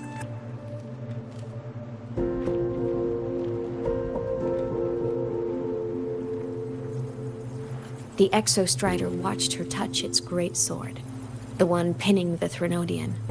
Their resonance sent a surge of power back into the reactor drive. It turned the massive blade, forcing the Threnodian back through the Strider Gate and driving a seal over it. But the human girl who had resonated with the Exostrider, she was dragged through the Strider Gate with the Threnodian, vanishing from Solaris forever. Aemeath was the key? She helped the Exostrider seal the Threnodian? I was shocked at first, but the moment I stepped into void space, it all made sense.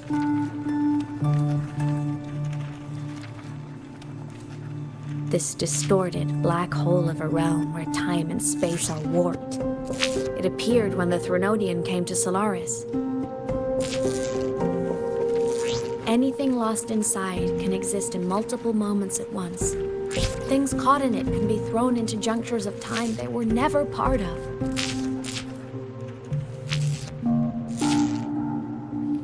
And I can move through it all. The void matter can't touch me.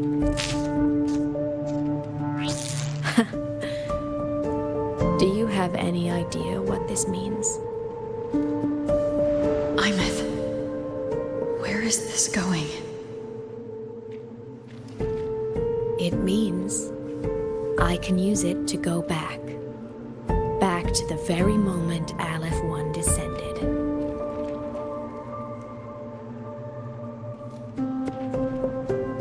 Time, cause, effect.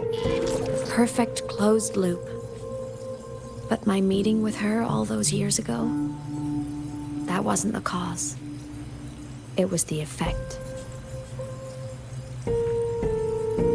Only by resonating with the Exostrider and dying as a synchronist all those years ago, could I later become the Exostrider's true resonator as a digital ghost. And only in this form could I cross void space, return to the past, and power the Exostrider to save lahai-roi.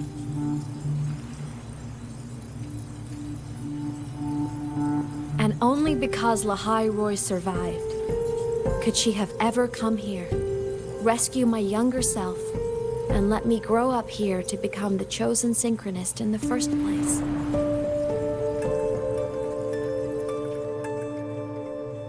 No, I have to get Sigillum to move. I need to stop. Only I can do this. It has to be me. Just like her, I can't turn away from a responsibility like this. There's just one thing. One last wish. Just one more time. I want to.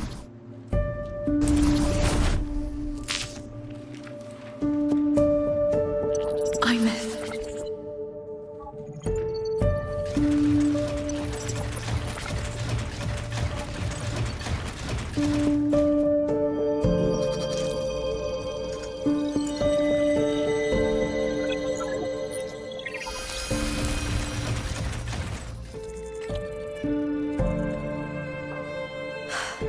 For over 10 years now, I've tried the same thing.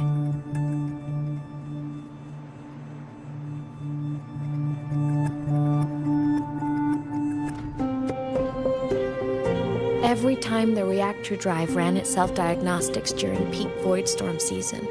I tried to reverse time, and every time, I failed. I just wasn't strong enough. But now, further along the timeline, the edges of void space are beginning to collapse. I don't know why the Threnodian is changing, but I know there won't be another chance.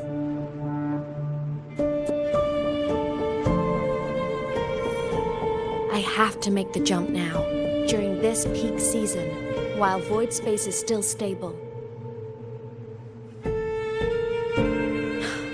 I'm not that child who needed protecting anymore. I have a duty to fulfill.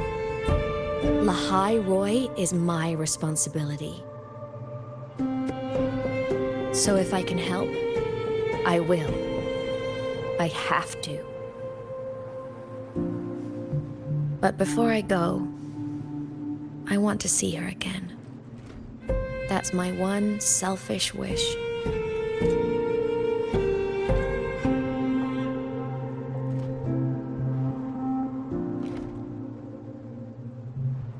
I want to talk to her, to know how she's really been. I want to spend a little more time with my family. I was always afraid that when she finally discovered the truth about herself, she'd feel so alone. But it's all right now. She told me about her journey after losing her memories. It was meaningful. She met people who care for her, who miss her, people she formed connections with.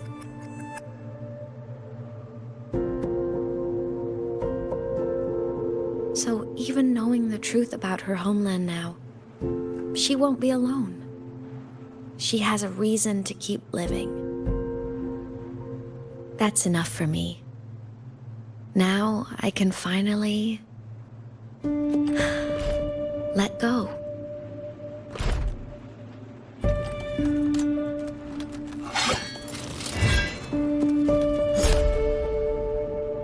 You? How? Aemeath, don't you dare decide this by yourself. You're the one who taught me that my pain is no different from anyone else's. I can't turn my back on the responsibility I have.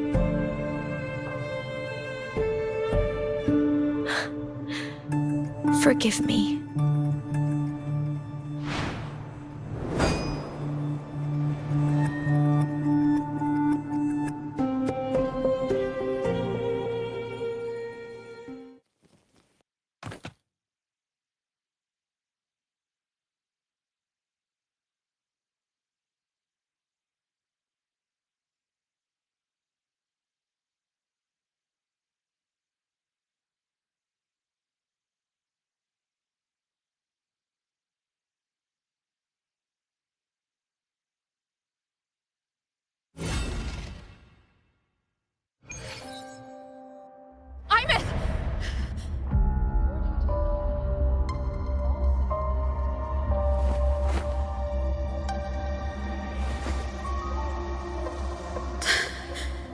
She's gone. This is the piece I was missing. Luke said that the core self-diagnostics would trigger peak void storm season. She knew. When she returned the core, she already knew. She's been waiting for this moment. Waiting to travel back in time. The lake in the frostlands. The void matter is densest at its depths. If I'm lucky, I can find a way into void space from there.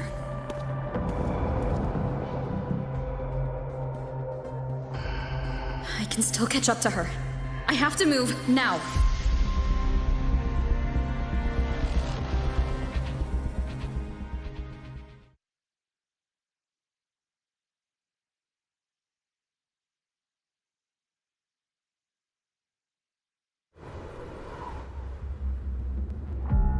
I'll have to jump into the lake from there.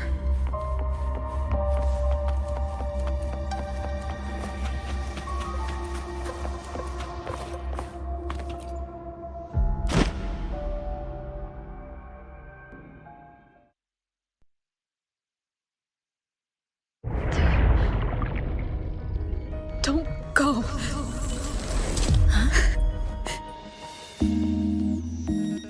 This can't be the only way. It is. The void matter can't hurt me.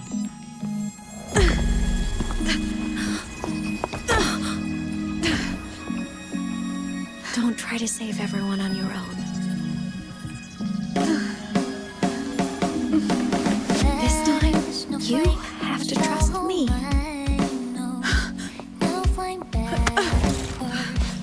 No!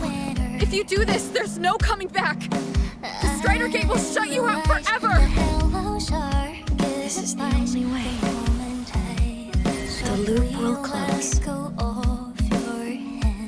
And lahai-roi will survive. And we will find each other in the frostlands. To the very edge of the starry ocean, even if our wings to fall apart, I will get sad. You are for all time. Voyage, may your path be clear. May you get aware. Dreams are all crystallized. Please, critical little smile.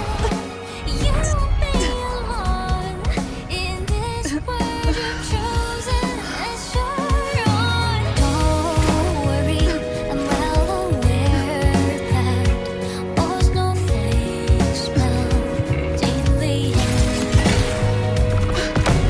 air. Which is high, a warmth and hope on spring, so evident. Fly more into that good night.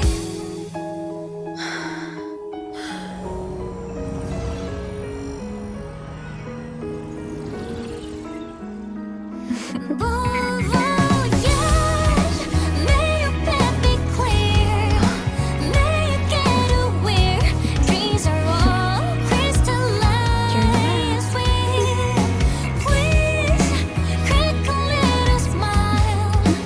You won't be alone. I hope to make you proud. I hope I haven't let you down. Time is such a dazzling riddle. Guess I'll spend my whole life unraveling. My body, it's breaking apart. I never regret. Have to overclock to get through. Oh, should have known it'd be this brutal. We'll find their destinations in the cosmos. Meeting you in this whirling snowfall. The most beautiful thing ever happened to me.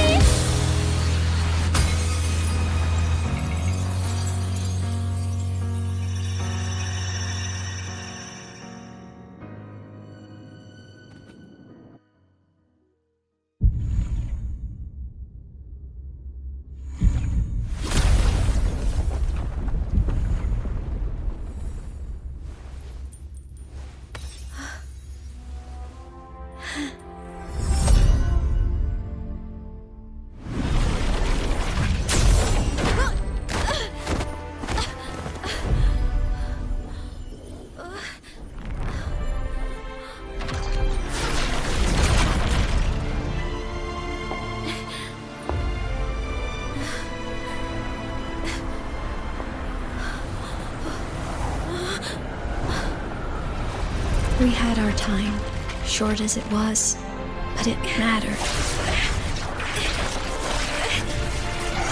But even family can't stay together forever. The time to part always comes.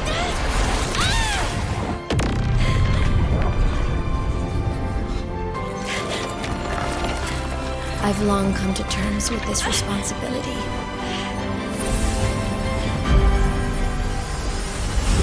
I don't regret a thing.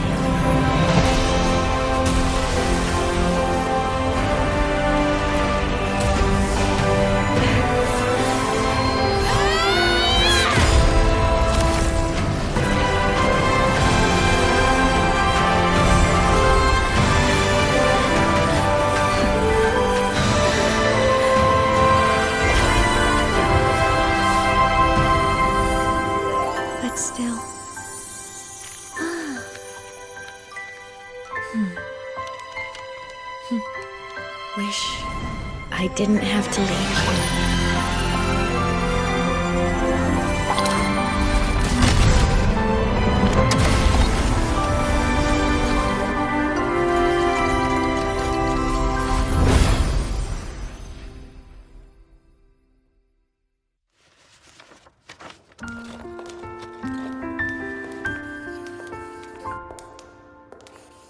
So, what kind of person do you want me to be when I grow up? A teacher? A scientist? A singer? Which should I choose? Maybe a model? Oh, a pastry chef? Oh, what about an animal caretaker?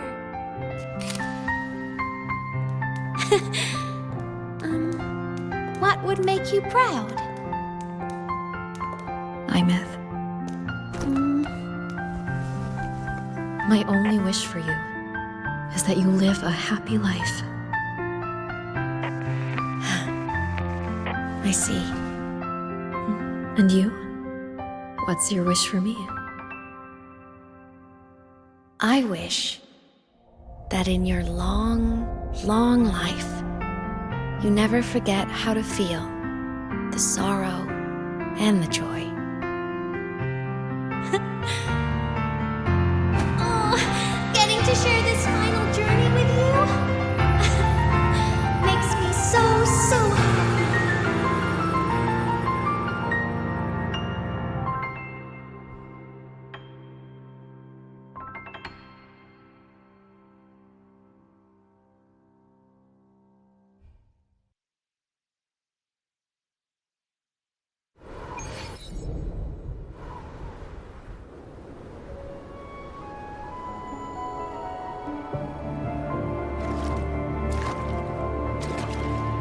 Aemeath said someone lifted her from the lake when she was a child.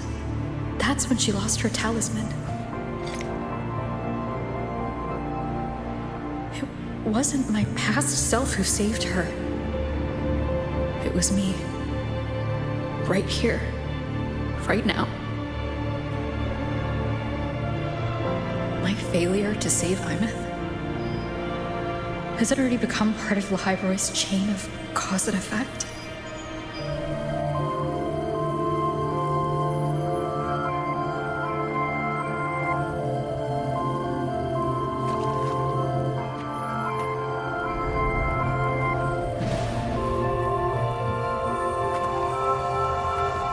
There's still a way. I can't give up here.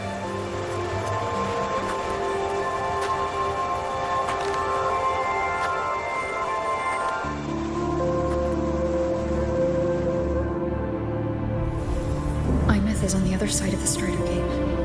I'll just go through it and bring her back.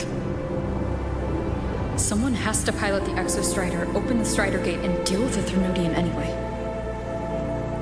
I'll do it. The odds are slim. But they're not zero.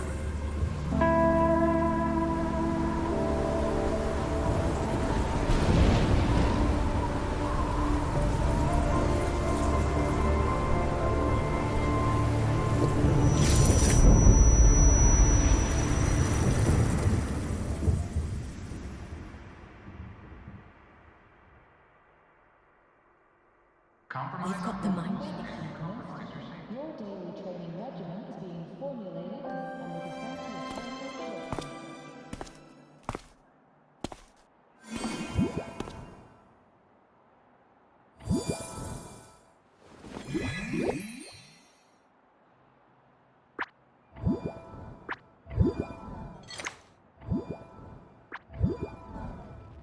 It touched the talisman, then ran away.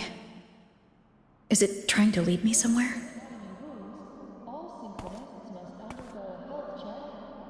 That direction. It's the Synchronlink training grounds.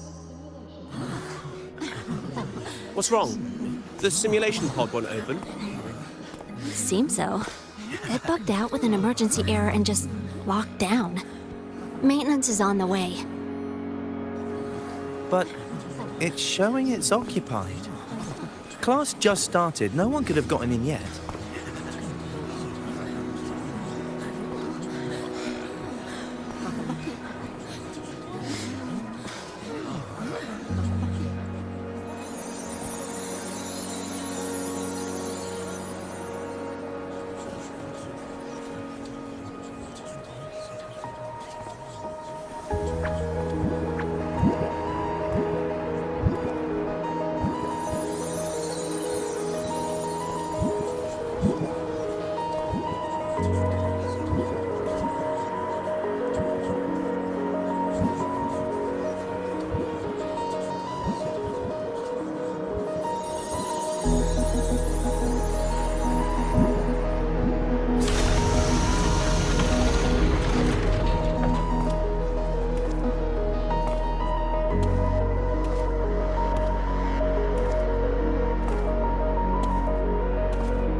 Aemeath?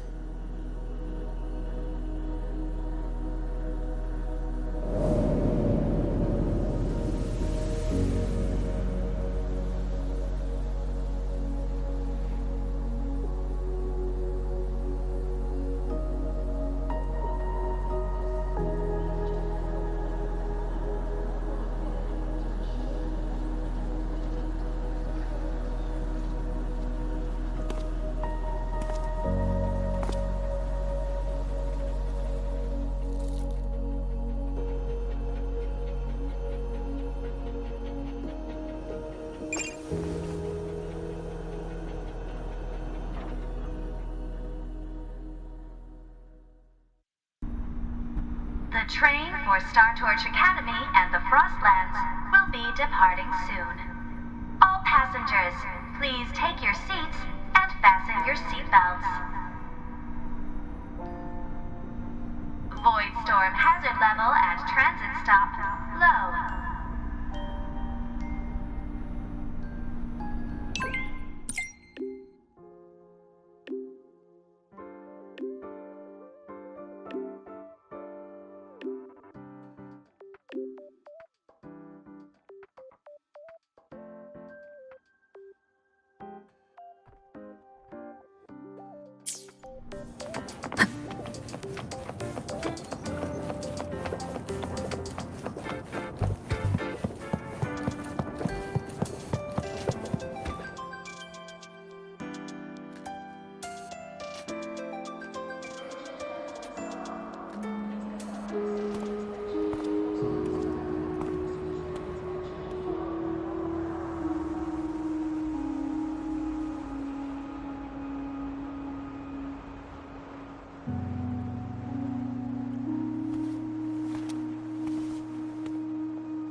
This is her paper plane.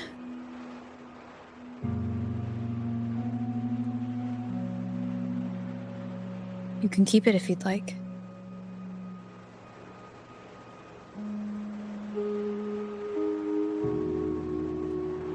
I know you're not Aemeath.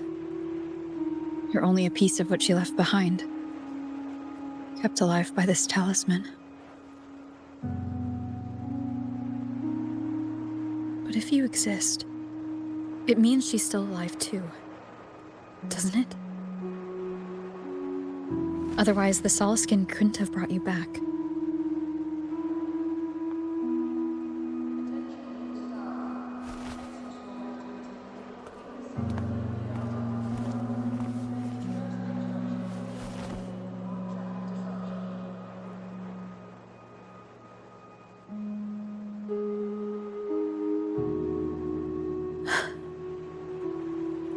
So, it wasn't for nothing. If I hadn't gone looking for Aemeath, I never would have found this talisman.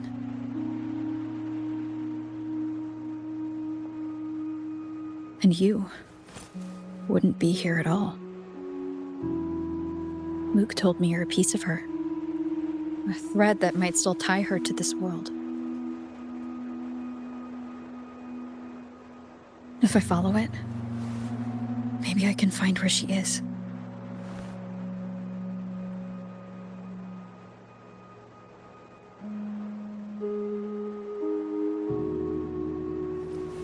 He might have only said that to comfort me. No one has ever seen what's beyond the Strider Gate. It's all just guesswork. How long has it been for her since she was pulled into that chaos? Is she still alive? And if she is, how much longer can she hold on?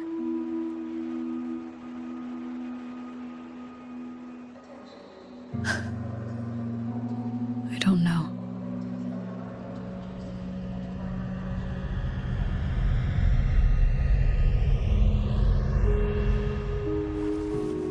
But I will hold on to hope. Because the world she saved is so full of it. So peaceful. And so beautiful.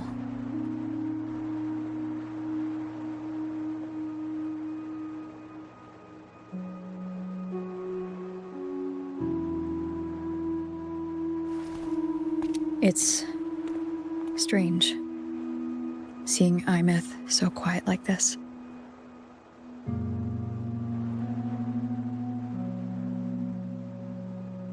I will cross the Strider Gate and bring you home. Wait for me, Aemeath.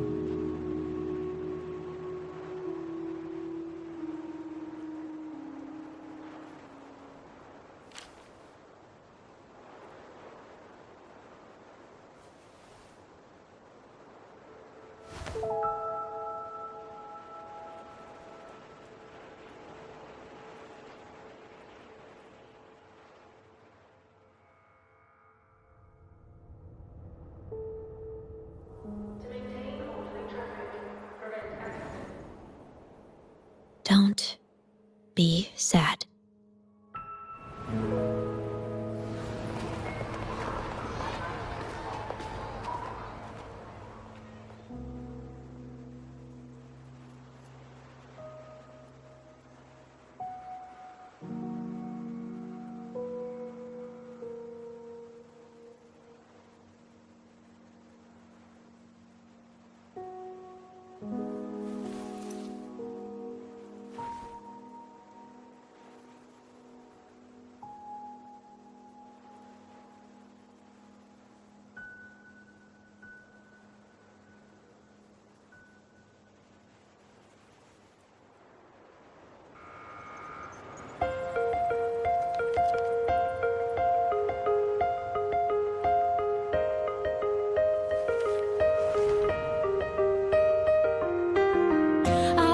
Wash the sunlight, spreads over the grass and window panes. When the last whisper of smoke dissolves in the lake, as if nothing had changed, those black and white turn into colors on every piece of bitterness softly gleaming.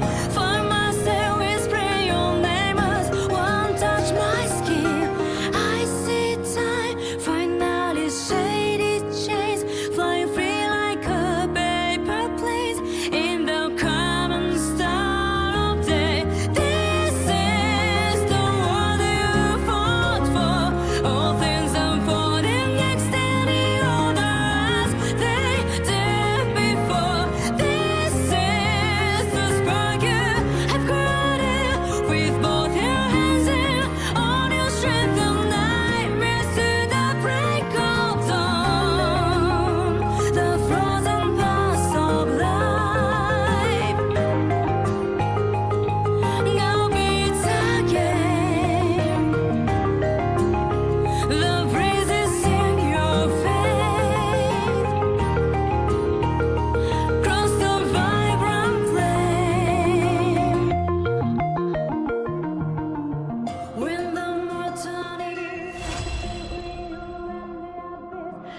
chorus then in crescendo.